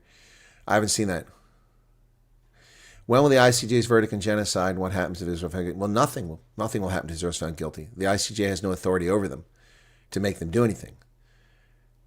3D Vision, to answer your question, China has been told that their bogus 9-dash line is illegitimate and to vacate the Scarborough Shoals and the Spratly Islands in the South China Sea. Yet they're still destroying coral atolls by building fake islands and turning them into naval and air bases to attack the Philippines, Vietnam, Indonesia, and so on. The International Court of Justice told China their 9-dash line was bogus. They had no legitimate basis to the claims, and it's not their space. It's outside the international norms, outside the 200-mile exclusion zone, and they are falsely claiming they own the sea, which they don't. If anybody owns it, it's Vietnam and the Philippines and Indonesia, which bracketed on three sides. China's not even in the South China Sea. So what happened? China still moves with impunity. So it doesn't matter what the ICJ says. Even if they found Israel guilty of genocide, which isn't legitimate because it doesn't meet the threshold, nothing will happen. Opportunity to immigrate, take it. Made to move to Australia. It was one of the most difficult things they've done, but also one of the best decisions. Media keeps perpetuating racism, yet by keeping it relevant. Yeah, they keep talking about it. The genocide narrative is 100% mainstream media construct. Exactly. And they do it to rubbish things. Just like that site I talked about earlier, this thing I found. They perpetuate this nonsense. And they find some fake accounts that put up pictures of things that are nonsense, like a picture from a Freddy Krueger movie claiming it was an attack on white folks. And they do it to rubbish the real attacks, like the Brits farm attack that I reported on. But the problem is we have a police report. We have the photos from it. These people are just evil. Anybody that tries to admit, it's like if I were to claim that black South Africans aren't the victims of crime. It's utter nonsense. Of course they are. And they're the majority of victims. Why? Because it's 80% of the population. Just like in America, white people commit more crime than anybody else. Why? Because we're 75% of the population. It just stands to reason. But violent crime is disproportionately committed by black Americans. 40% of violent crimes are committed by 11% of the population. Wildly overrepresenting their percentage of population. 40% of violent crimes in this country, murders, rapes, and so on, are committed by black Americans. That's a fact. That's not racist. That's not anti-black. It's a statement of fact. As is the statement of fact that more white people in prison than black people, which stands to reason since white people are the majority of the population. But we're underrepresented because we commit far fewer crimes per capita, per 100,000, than black Americans. And there's lots of reasons for that. Lots of reasons. Fatherless families is a major cause of it. Urban decay is another one. Low education expectations is another one. Lots of reasons for it. It doesn't mean black people are stupid, evil, or bad, or white people are brilliant or wonderful. It's just a statement of fact. But these people can't live with that reality. They just got to downplay everything.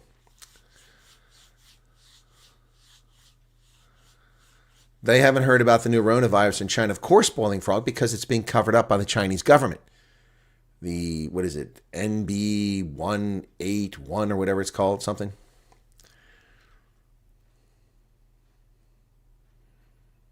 Do I know how many people have already gone over? Yes, I do, Lizzie, and I'm not telling.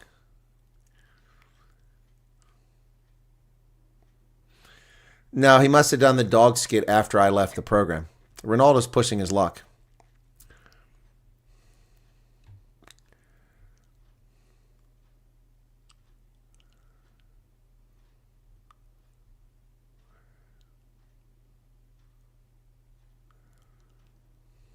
Thank you for the pin. It's not always possible to watch of it. It's very stressful to keep a job going. No, Tulula, I got that. That's why I answer a lot of the questions. Cycling Journeys, thank you for the 14 Rand. Tulula, I do answer many, many questions, but I mean, it's really just become too much.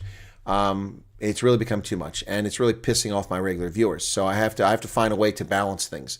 But when I'm asked the same question 5 minutes and 5 minutes later and 5 minutes later, it really does begin to grate. And it also begins to give the appearance that people are just trolling. So Tulula, you've been here for a while, and so I try to answer some of these questions. I mix them in.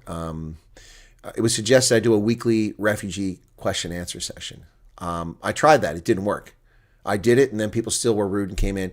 Today, I did the news, and it just a whole flood of refugee questions, some of them from trolls, asking the same stupid questions over and over again. I say they're stupid because I'd already answered the question, but I was doing the news. I mean, I'm analyzing the news. It's a news broadcast. It's labeled Chris Wyatt Reports. And the description is, I'm doing the news. Yet people are getting bent out of shape because I'm not answering their questions about refugee status. Look, I mean, I don't know what to tell you, folks. No one else is doing this. Who else is answering questions and spending this kind of time? I'm not getting paid for this. Do you think these super chats compensate me for my time? I appreciate them. They're very kind. They do help pay for some bills, but it doesn't compensate for my time. What I make per hour consulting is astronomical when I take those gigs. Thank you, Colin McLean, for subscribing. Yeah, no, it just becomes, it's very unfair. And it's like my email. I mean, you know, I answer the question here, and I know these people have never watched a single video, and they send me these questions all the time. I have given thousands of hours of my life answering these questions for people, and I get no gratitude. Most of these people, I answer their question, then they just fuck off. They don't watch my videos. They don't super chat. They don't come here. They don't subscribe to my channel. And some of them have been refugees and have come to America, and then they don't give a crap. They don't offer to talk to me for an interview so I can get more people to know about what's going on. They come here. They've got what they wanted, and they moved on. They're just users. They're just users. Just users. ICE went to Jerry Sadler's office. I didn't see that. Man, I missed that.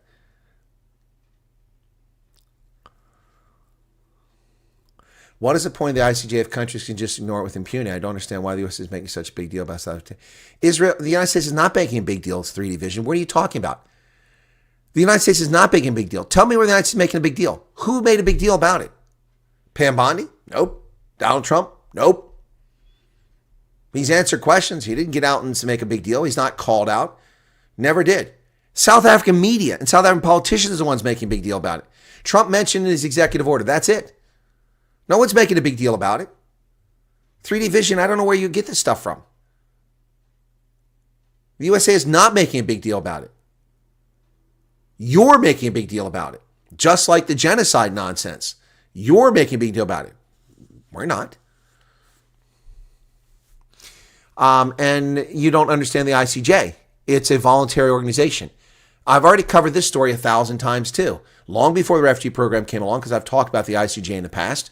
Most recently, I talked about it when Sududu Island came up again in the dispute between Botswana and Namibia. And I've given examples, 3 cases of where the court intervened, and 2 cases where countries abided by it. The first one, Botswana. Sududu Island, Botswana claimed it, Namibia claimed it. Just a sandbar in the Chobe River. They went to the International Court of Justice. The International Court of Justice 20 years ago ruled, over 20 years ago, that it actually belongs to Botswana.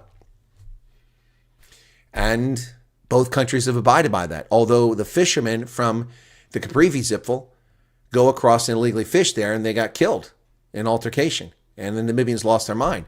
Well, they were violating the sovereignty of Botswana. Whether they were right to shoot him or not, it's a whole other story. I don't know. I wasn't there on the ground. So I read a story on that. I was called a white supremacist. I was reporting on Botswana's legitimate claim and explaining the case 2 years ago, and black racists called me a white supremacist. What do white people have to do with nothing? Not a damn thing. It's a dispute between black Botswana and black Namibians. And I simply evaluate and analyze the situation honestly, and they called me a white supremacist. These people are dumb beyond belief. Then I also talked about the situation between Cameroon and Nigeria over the Bokassa Peninsula, which is a Anglophone part of what was Nigeria. But Cameroon went, and because it had been part of the German colony of Cameroon, it was awarded to Cameroon. And the people in the Bokassa Peninsula are not happy because they're Anglophone. They speak English, not French. Cameroon is a French-speaking country. So Nigeria and Cameroon abided by the court's decision. And then the China decision, the 9-dash line. They have refused. So 3D vision, what's the point of the ICJ? It's a court to settle disputes between states. But the states have to voluntarily accept the terms of the court. And China doesn't because they're frauds. There's the point. But we're not making a big deal about it. The media is. South African politicians make a big deal about it. You think the pharmaceutical companies be held accountable? No, they were given immunity by Trump. They won't be held accountable. They were given immunity, blanket immunity by Trump. That's why I never trusted what was going on.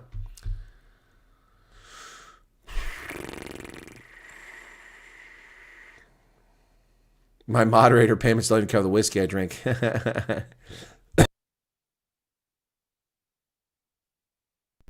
Indicate says, people need to go do their homework. You made such an effort. I have. And for people to attack me and whine about me, it's just comical.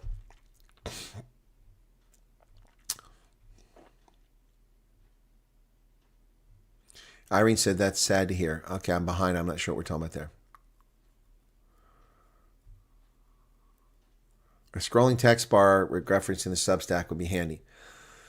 Okay, well, then somebody please make me a GIF that just runs constantly. Just runs and let it loop, in Daba Africa. You got refugee questions? dabaafrica.substack.com with a transparent background. I can just put it at the bottom or on the top. Somebody do that for me. Liking different news because I don't necessarily get it from this side. It's refreshing to see what else is happening in the world. Thank you for that, El Marie. Okay. Colonel, I agree. I would be thankful to talk to you if I ever had that opportunity. Going to USA would be great. Safety first in a country that works 1,000 times better. Justin says, morning all. Well, my family is becoming the latest stat besides my partner. Been attacked, mugged on numerous occasions, and I, but many others unable to find employment. So sorry to hear that, Justin.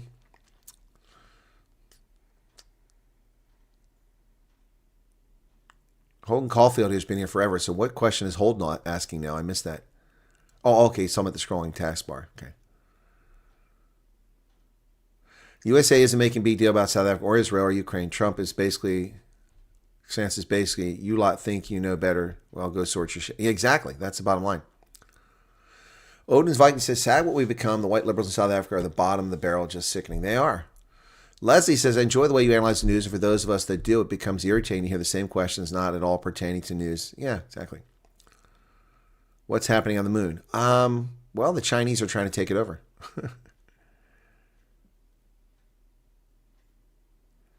Sedgefield says that, what's her name? I'm drawing a blank now. Carolyn Levitt. She's pretty awesome. Why does the UN go into Gaza to distribute the aid themselves? I'm guessing Israel doesn't let them in. Justin said we're becoming homeless at the end of the month. I'm sorry to hear that. That's terrible.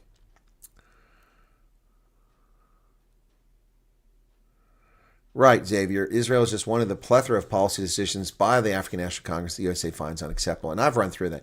I've done that many videos. I made those slides. I showed people all these transgressions, training Chinese fighter pilots to shoot down American aircraft at South African training academies, the Lady R, 75% poultry tariffs on exports to South Africa. The list goes on and on and on. Their decision to force Taiwan to close its embassy and move to Joburg, another insult to America. And now they failed to extradite a wanted terrorist who's been sanctioned by the U.S. living in South Africa and allowed this gentleman to start a political party now. Another insult to the U.S. Okay. South Africa's a blip on the radar. Trump signed the order to help us. Wait in line. Exactly, milk and honey. Stop acting like spoiled brats. You're giving South Africans a cock reputation. Okay. Esther says, thank you for what you're doing. You're a very special person. Well, thank you for that, Esther. Veronica says, okay. Veronica says, thank you, Chris, for answering my stupid question, even though it's his news report and it's been answered 1,000 times. Much respect. I just didn't like all the hate. Veronica, okay, so you're not trolling. Thank you for your patience, for hanging around, Veronica. I was a little surprised because I thought I saw you here before. But you did just complain over with. Maybe your feelings were hurt because that happened. So I appreciate that. I understand it. It's not that it was a stupid question, Veronica. It's just that I didn't see your question. And somebody said something, and I saw one comment from you about, people and hate. And so I went and looked and see in my studio, when I or a moderator delete a comment. So in front of me is myself. I see myself on the screen. Then I have a control panel over on that side. And underneath I have controls that open up different things. So I can watch this, closing credits. See, that's in front of me. I can turn sound off on here. I can do different things. There's my rugby background. See, I can do all that stuff right here. And then on the other side, this side over here, the chat is over here. Okay, I see the live chat. And the thing is, though, that when a moderator or YouTuber or I delete your message, I don't see it. If I don't see it appear in that chat over there, in the thing in front of me, then I don't know that you ever said it. And that's what happened with your question, Veronica. I never saw that your question was deleted. But somehow I saw something about the hate, and I'm like, what are you talking about, the hate? Who's hating you? So I have to go to this other screen. That's why I have two screens. And the other screen, which is over here, let me show you this. So there's the second screen. That's where the news is. But then also I have all these other windows. So there's right there. So over here, you can see on the right-hand side where my mouse is, I can see right there the chat. And if something is deleted by someone over there, then there I can actually see it. See where my mouse is going up and down? So over there I can see it, but I cannot see that in front of me. And my focus is here to address the audience. I only turn over there to, pull up the news and do things. So I didn't know this message. So Veronica, you're welcome. I don't know the stupid question, and I have answered that question 1,000 times. Look, I've probably answered about 200,000 questions, if that's even possible at this stage, and the same question over and over again. So thank you for your patience. Thank you for not getting pissed off and leaving. Some people throw their toys out of the pram. Earlier today, in the news, when somebody said something, and I just dropped my head. I'm like, come on, seriously? I've answered this so many times. I mean, it's crazy. And I'm getting frustrated because people are repeating the same nonsense that's propaganda. And I said, listen to what I'm saying. Listen to what I'm saying. And people are like, oh, calm down, chill out. I'm like, hey, look, if you don't like it, then leave. And like 30 people left. Good riddance, I mean, I don't work for you. I'm not getting paid by you. I'm doing this voluntarily. And so anyway, at some point you just have enough. But it's fine, Veronica. Thanks for being here. Thanks for not giving up. Look, but you have to understand, Veronica, I'm being targeted by trolls. People come in here, they put the Afrikaans sounding names in here. Sometimes they put African sounding names in here. They come in and ask innocent things, but they ask the same thing over and over again, or they type the same message and then repeat it, looking for attention. So we don't know who the trolls are and aren't. 3D Vision says, thank you. I do appreciate you taking time. You're welcome, 3D Vision. Anyway, El Marie's got to go. Loretta says, we love and appreciate the Real Wyatt Army will stick with you. Yes, normally refugees have no money. That's correct, because they're sitting in camps for years on end. El Deo Fundenberg says, thank you. I'll make you a chevron today. Where do I send it? Milk and Honey, send it to the email address and let me know in the next chat that you send it there. And then you can also send it to me in a WhatsApp or Telegram group. But let me know that you've done it there. Yes, Greta's sailing for Gaza. In fact, that's one of the stories I pulled up. Let me see. Do I have the Greta story here? There it is right there. So, see, I had that ready. Look at that. Greta Dimberg joins aid ship sailing to Gaza aimed at breaking Israel's blockade. She doesn't really look very Swedish. She looks more like she's got Alzheimer's, or not Alzheimer's, Down syndrome. Game of Thrones actor Liam Cunningham also on Freedom Flotilla to deliver aid to devastated territory. I hope their boat gets sunk. The sailing boat Madeleine, operated by activist group Freedom Flotilla, departed the port of Catania in Sicily. I will try to reach the shores of Gaza, bring some aid, and raise international awareness of the continuing humanitarian crisis. We're doing this because no matter what odds are against, we have to keep trying, Thunberg said, bursting into tears. Liam Cunningham. Who's he? Obviously, I didn't watch that stupid show. Yeah, so Greta Dimberg is sailing there, so thank you for that. Chinese build a base on the moon to claim it. Yes, they are. Tofu moon base. We can make an exchange. Send your liberals. I was watching a young South African podcast last night about how Zuma is leading an attack on white people, where they've been teaching the boys at school about how. I don't know about that. Thank you for the super chat there. Just came in. What the F is the point? Good morning. I just wanted to let you know I appreciate what you're doing for us more than you ever know. If I get approved, you can count on me for an interview. All right, cool. Cool. All right. Someone else contacted me and said the same thing. They're waiting. They'll give me an interview. Look, the interview is not to exploit people. It's just to reassure others. And the longer I go without an interview with subsequent people arriving, the more that the fake news media will claim that no one's coming, that it's only white people, it's just farmers, just Afrikaners. That's why it's important to get people on. So the 3 groups I've already interviewed, only one of them was really engaged in farming. Another ran a lodge, and the third worked. So yeah, so 1 out of 3 so far. So anyway,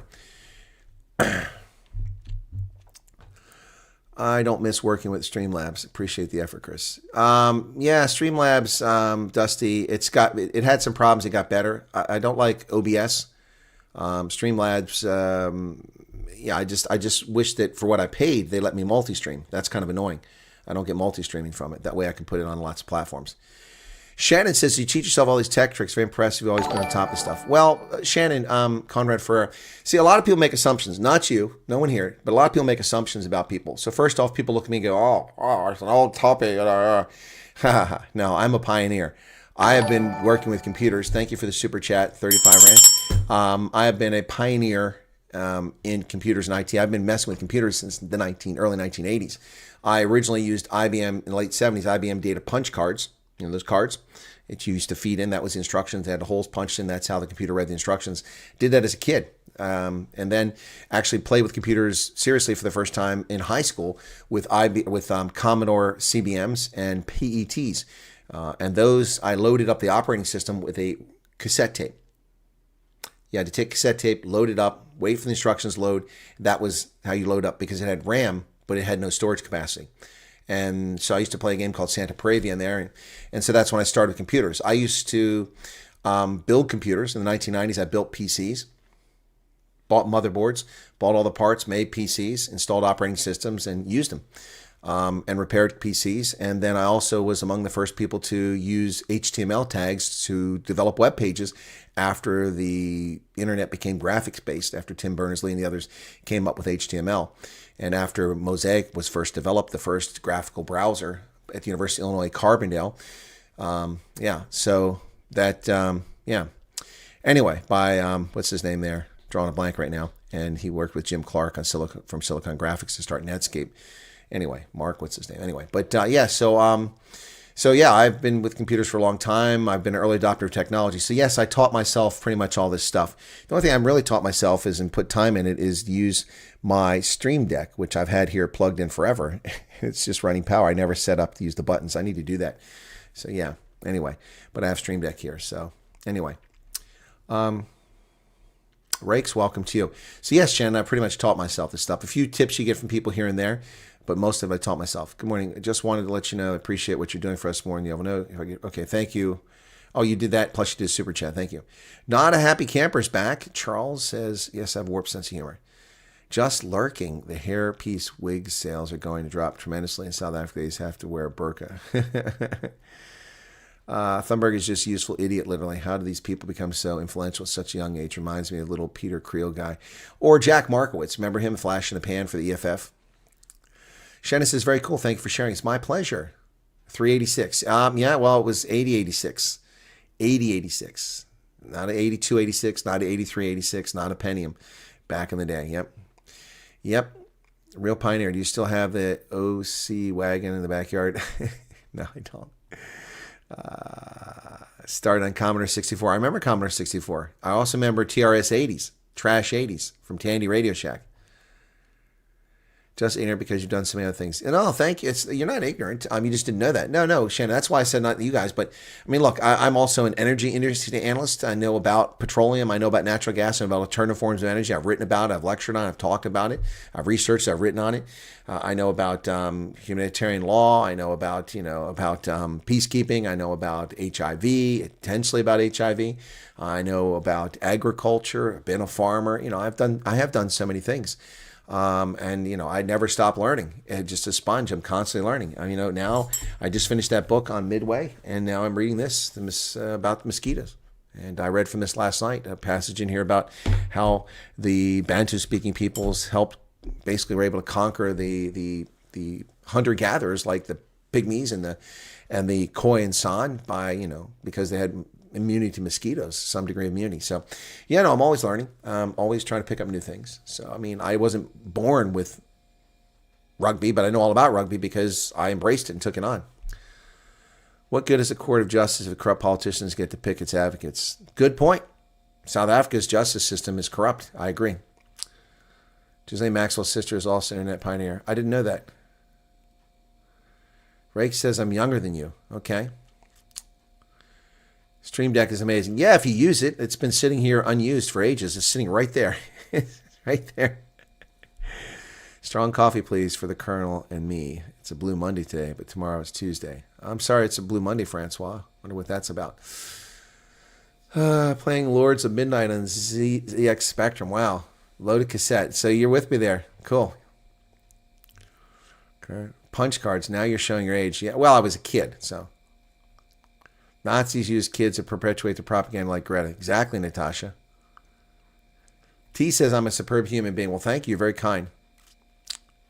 Ig Lema says, thanks for sharing. You're welcome. I always thought the game consoles made things too easy. In the 80s, 90s, you built up gaming PC yourself and learned. Yeah, exactly. That's what I did. Built my own gaming PCs. Yeah. I remember you used to have to put the what the hell were they called? The damn... whatever they're called, had to connect the pins on the back. That was so frustrating. Long before the plug-and-play days. Durban meet and greet. I don't want to mention their name here. I saw that some may be able to apply despite being black. Well, he can apply, Karen. Karen, why can't he apply? Karen, he should be able to apply. I don't know if he'll get accepted, but he should be able to apply if he wants to. Yeah, that guy's awesome. Yeah, he's awesome. I have some Zulus followers. Yep. Admire your intelligence and knowledge the most, Colonel. That's why I value your analysis. Thank you for your time and effort. You're welcome, Krista van Aarde. That's a cool name, van Aarde. Okay. Sedgefield's back.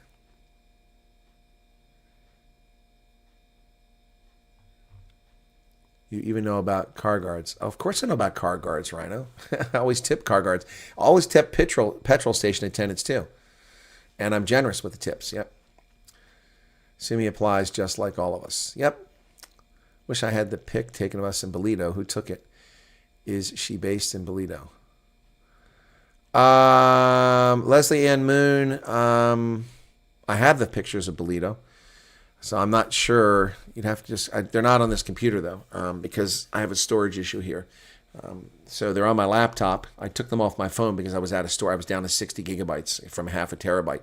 I had to take 1,500 videos and photographs off of there. The videos were eating up a lot of space because I did lots of stuff on there. So they're on my laptop because I only have limited USB connections on this gaming PC, which is very annoying. I paid for an extra connector, but they put it inside, and I have to take the damn case apart to plug in. And I don't want to stick an external one because it just slows it down. So what I do is I put on there, then I attach an external drive like this.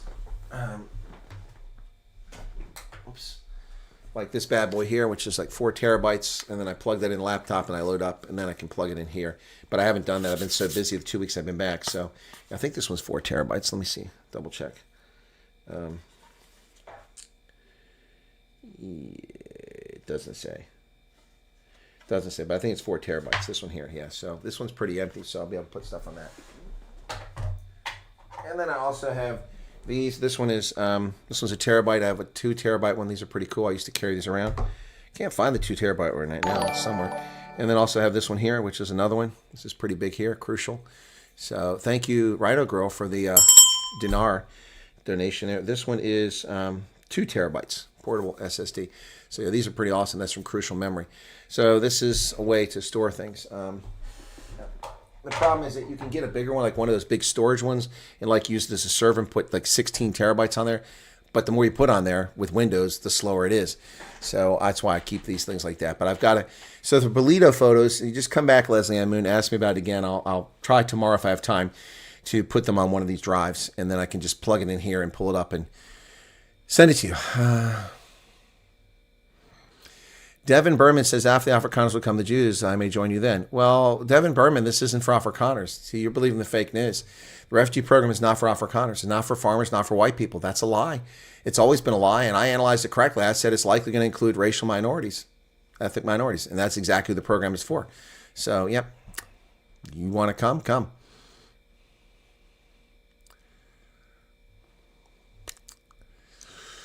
My first video game was Nintendo. Talk about all. There you go. Absolutely. We never stop learning. I think, Chris. Thank you very much, Little Miss Know-It-All. Pig Daddy RSA more. Shannon, did you see that some guy from Natal was on a terror watch list in the final stage of registering a political party? Yeah, it's the guy we we're just talking about. Okay.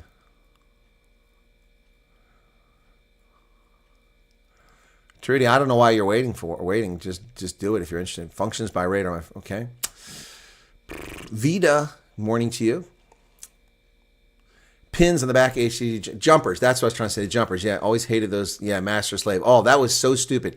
Thank you, Milk and Honey. The jumpers. Putting that stupid jumper on the back of those pins. Oh, God, I hated that.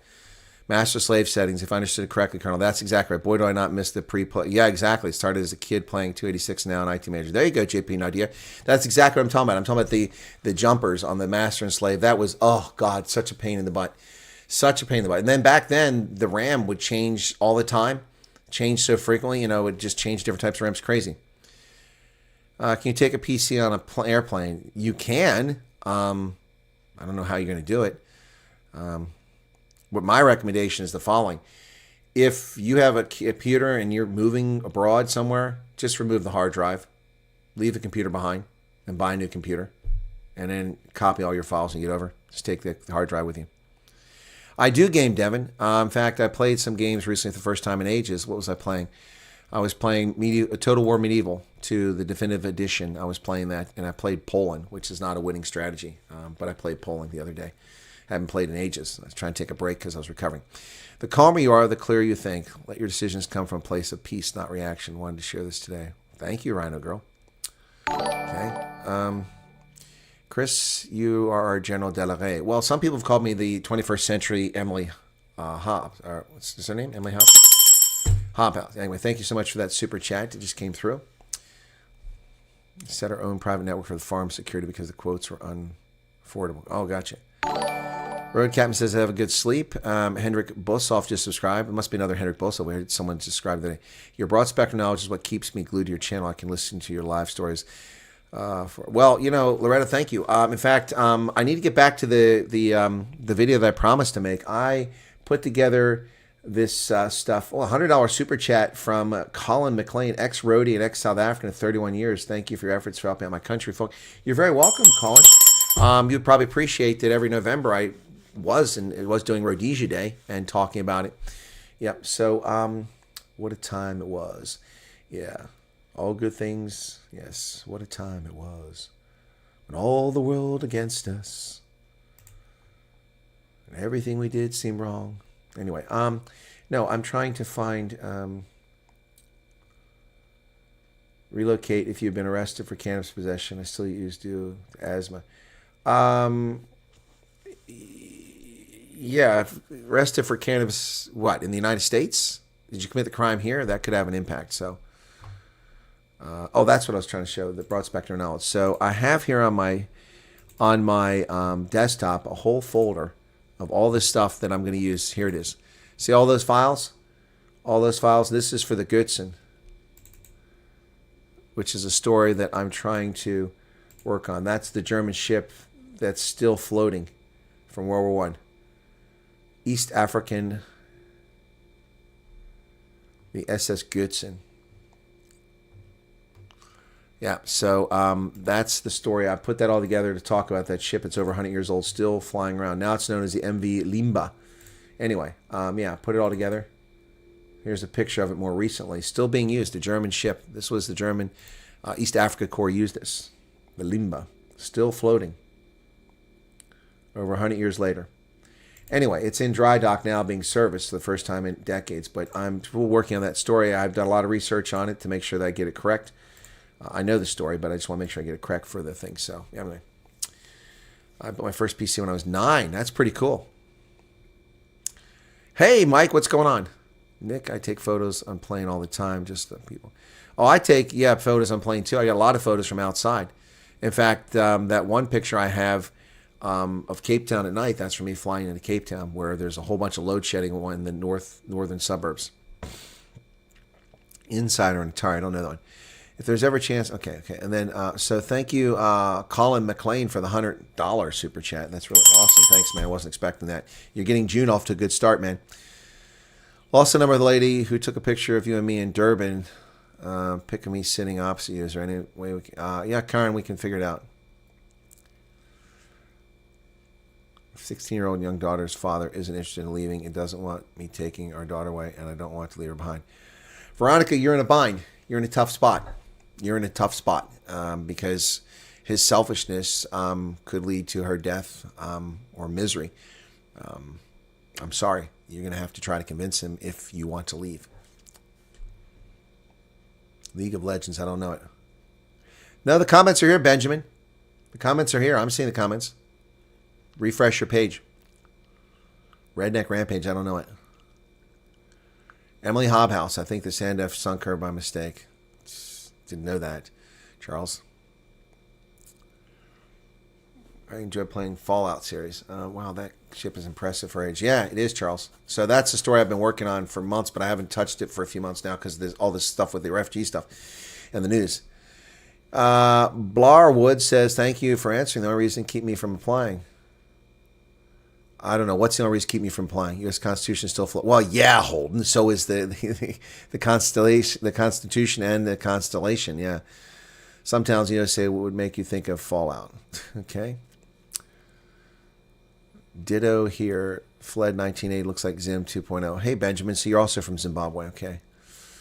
Okay. Do you know of people being interviewed in other places in Pretoria? I'm not aware of people being interviewed, where they're being interviewed at now in Napoleon. People haven't been telling me where they're being interviewed. My presumption is it's in Pretoria. Function says, welcome to people coming to the U.S.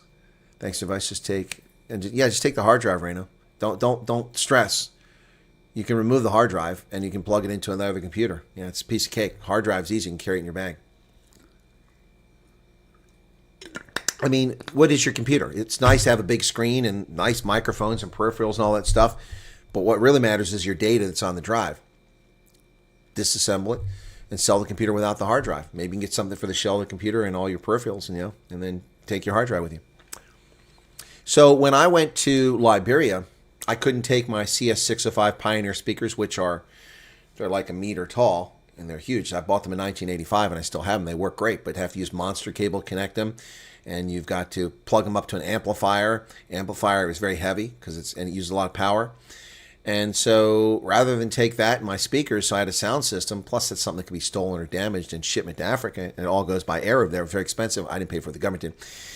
I bought a Bose sound system, which has speakers that are that big.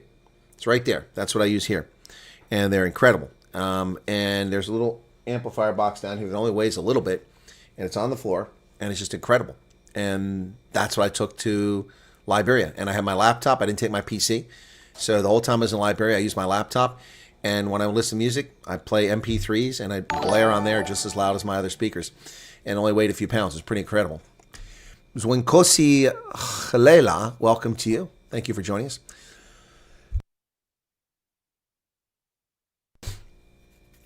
Maybe some questions about the rolling chevron if you want. Okay, all right, thanks. Same boat as Veronica. At least from there we can help. Upload all your stuff into the cloud and sell the PC. Yeah, but then my recommendation is to still remove the hard drive unless you have industrial strength way to, degauss it and erase all the data on there. You know, you can do that, like with BleachBit or something like that, but you don't want to leave your data on a computer for somebody to restore and be able to take your bank numbers and things like that. 4 guitars, how many will be able to bring? We can bring them all, Mervyn. You got money to pay for the excess baggage, you can bring it all you want. And copy everything to external drive. That's another option too, Rhino Girl. Yeah, newer speakers are awesome. The tiny and powerful. Yep, Wesley. Yeah, no, I mean, these little speakers here are incredible. I've got a big karaoke speaker I bought for like $100 and some, which you can't see. It's off behind there.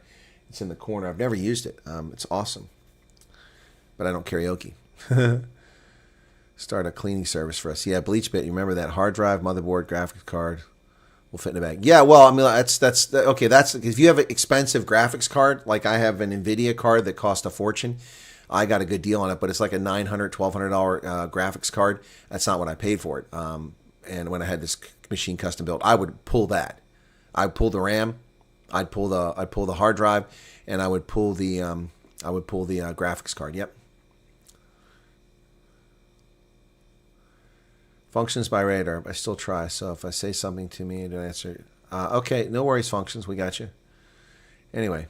Just take the hard drives and solid state drive with. The rest can be bought that side. Yeah, solid state drives are easy. They're tiny little things. In fact, I've got a spare one, which is a terabyte. I really need to install it in here, so I have another terabyte of storage space in here, but I can't find the damn space where it goes on the motherboard. I got to spend some time looking at it. It didn't just jump out at me. Anyway, and Peter LaRue gave 40 Rand. No, all you do is appreciate. Well, thank you for that, Peter. I appreciate that. Not everybody appreciates it, though, so... Refugees, karaoke night out. Yeah. Farm Attack and Franschhoek. Yeah, we know about that. We've already talked about that, Leon Ostoys, and thanks, but I haven't seen news reports on it. Most likely it's behind your graphics process. Yeah, possibly, Milk and Honey. Anyway, yeah. That's not frozen. I thought that was frozen. What's going on over there? Okay. My chat was slowing down. Okay, so guys, 412 people currently here. Wow, on a Monday morning. Most amazing knee-high Technic speakers since 1980. Flat face made from material used in the spaceships. Not paper cones, but the way it tells. Yeah, exactly. Gaming laptop for 2 decades now, trying with my computer, never an issue. Don't you sleep? Is it really past 1 a.m.? It is 1:16 in the morning here on the 2nd of June. 30 of 40 series. Oh, that reminds me. Shoot, I'm going to have to write an article for D-Day. Oh, man, I need to write an article today. Yep, for the newspaper. I forgot about that. Yeah, June 6th. June 6th, D-Day. Yep. DNC server. No, those weren't in. They were server farms in Macedonia. Colin is in Texas. Okay, cool beans. Yeah, well, you're in Central Time Zone. Saw you mentioned Bing. Yeah, Bing News saw me, Tommy. Yeah, Tommy, they mentioned me. Yeah. FEMA tent ready in your backyard. Dirk, there's no FEMA tents coming here. Okay, let me just check on a couple things here real quick. The Back a Buddy campaign is at 28,000 now. Cool. So 28,000, trying to get 35,000. So pretty cool. And I'll do a push to get 35,000 tomorrow. We should be able to hit that. Well, later today, not tomorrow. This weekend, folks, I'm going to do one rugby game. I'll probably watch the Leinster game, but not broadcast it. But I will be covering the Sharks and the Bulls game. I don't bet, but Ronaldo and I took a bet for charity for that thing. So we are on the same day. We are now. We're not finding the book I wanted to give you in time for our meeting. Found it now. Loretta, don't send me any books. It'll cost you a fortune. Wait till my next trip, okay? Get a Ryzen 5 powered mini PC at Micro Center for $350. Keep in mind you pay will be in dollars, so take your most important drive and put in external casing. There you go. I will bet you for charity or whiskey. Bulls are going to win. Well, Chris Kruger, that's my expectation. The Bulls will win. The Sharks are knackered after their 18-hour long game against Munster. Also, they weren't impressive. They were lucky to win that game. The Bulls are probably going to roll over them. But what's really cool is that the URC, 4 years, South African teams are in the competition, and 4 years, a South African team will be in the final. It'd be really cool to see Glasgow beat Leinster at Leinster and the Bulls win for the final to be back at Loftus. Wouldn't that be super cool? I'd almost consider flying back to South Africa for that final. Honestly, I'd almost consider coming back to South Africa just for that final. Wouldn't that be so cool? And now that my hip isn't bothering me as bad as it was, I can actually walk. 2 people injured in the Franz Hoek farm attack. Yeah. I mean, seriously, I'd almost consider coming back to South Africa for a couple weeks just because of that. I mean, it cost me a lot of money, but it'd be worth it. Yeah, I think Glasgow has a good chance to beat Leinster too. And wouldn't that be crazy to watch Glasgow come back to Loftus so that the Bulls could be at home and beat them after last year's game? Wouldn't that be awesome? I mean, I will consider it. I'll tell you that right now. I will consider it. I will consider coming back to South Africa if that happens. Yeah, I think the trolls have left. Okay, my little nephew was run over this Friday. Black man drive away. And oh my God, Thea. The black man just drove away. He died on the scene. Where did this happen at, Thea Butz?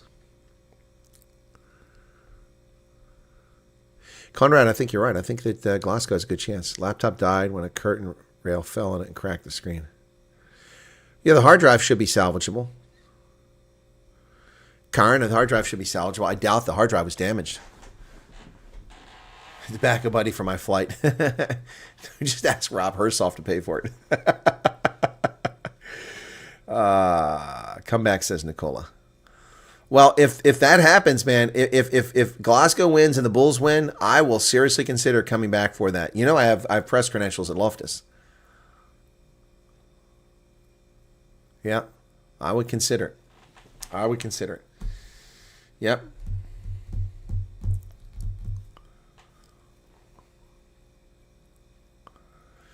I could always go to the U.S., settle in when my child's dad opens his eyes. My daughter can join me. That's an option, Veronica. Yep. The other option is that your daughter stays and she turns 18. The program's still open. She comes over and joins you. Yep. Also, if you could come over, Veronica, and you have 12 months from the time you arrive as a refugee to sponsor someone in your immediate family to come over. So in your case, sorry to go back to refugee questions, folks, but this one hasn't come up before, so this is unique. Veronica didn't ask a question. I'm offering this advice myself. So OGs are upset. I'm taking this one on. So Veronica, if you applied for the refugee program, came over, and your former spouse or the father won't let the daughter come over, if he consents within the 12 months, you can initiate a process to have her come over within those 12 months, and then she could follow you over and join you where you're at because she's your immediate family. So just a thought. All right. And a 16-year-old can travel without an adult on the flight. Linzicki 70. I'm going for my hip replacement Wednesday. 43. So oh my gosh, Linzicki. Well, they're not giving me a hip replacement. Screw that. Sorry to hear you're getting hip replacements, but they say they work pretty well. But I'm not interested. Chris Krug, it was great to see at Loftus. Well, I saw a lot of people. You know, I didn't get to watch the game when I went to Loftus for the last game. I went to that last game. I didn't even get to watch the game. I had 2 games in Cape Town. I got to watch the games.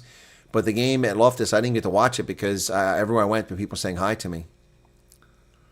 Come back for the final supply with Biltong and Druvors, okay?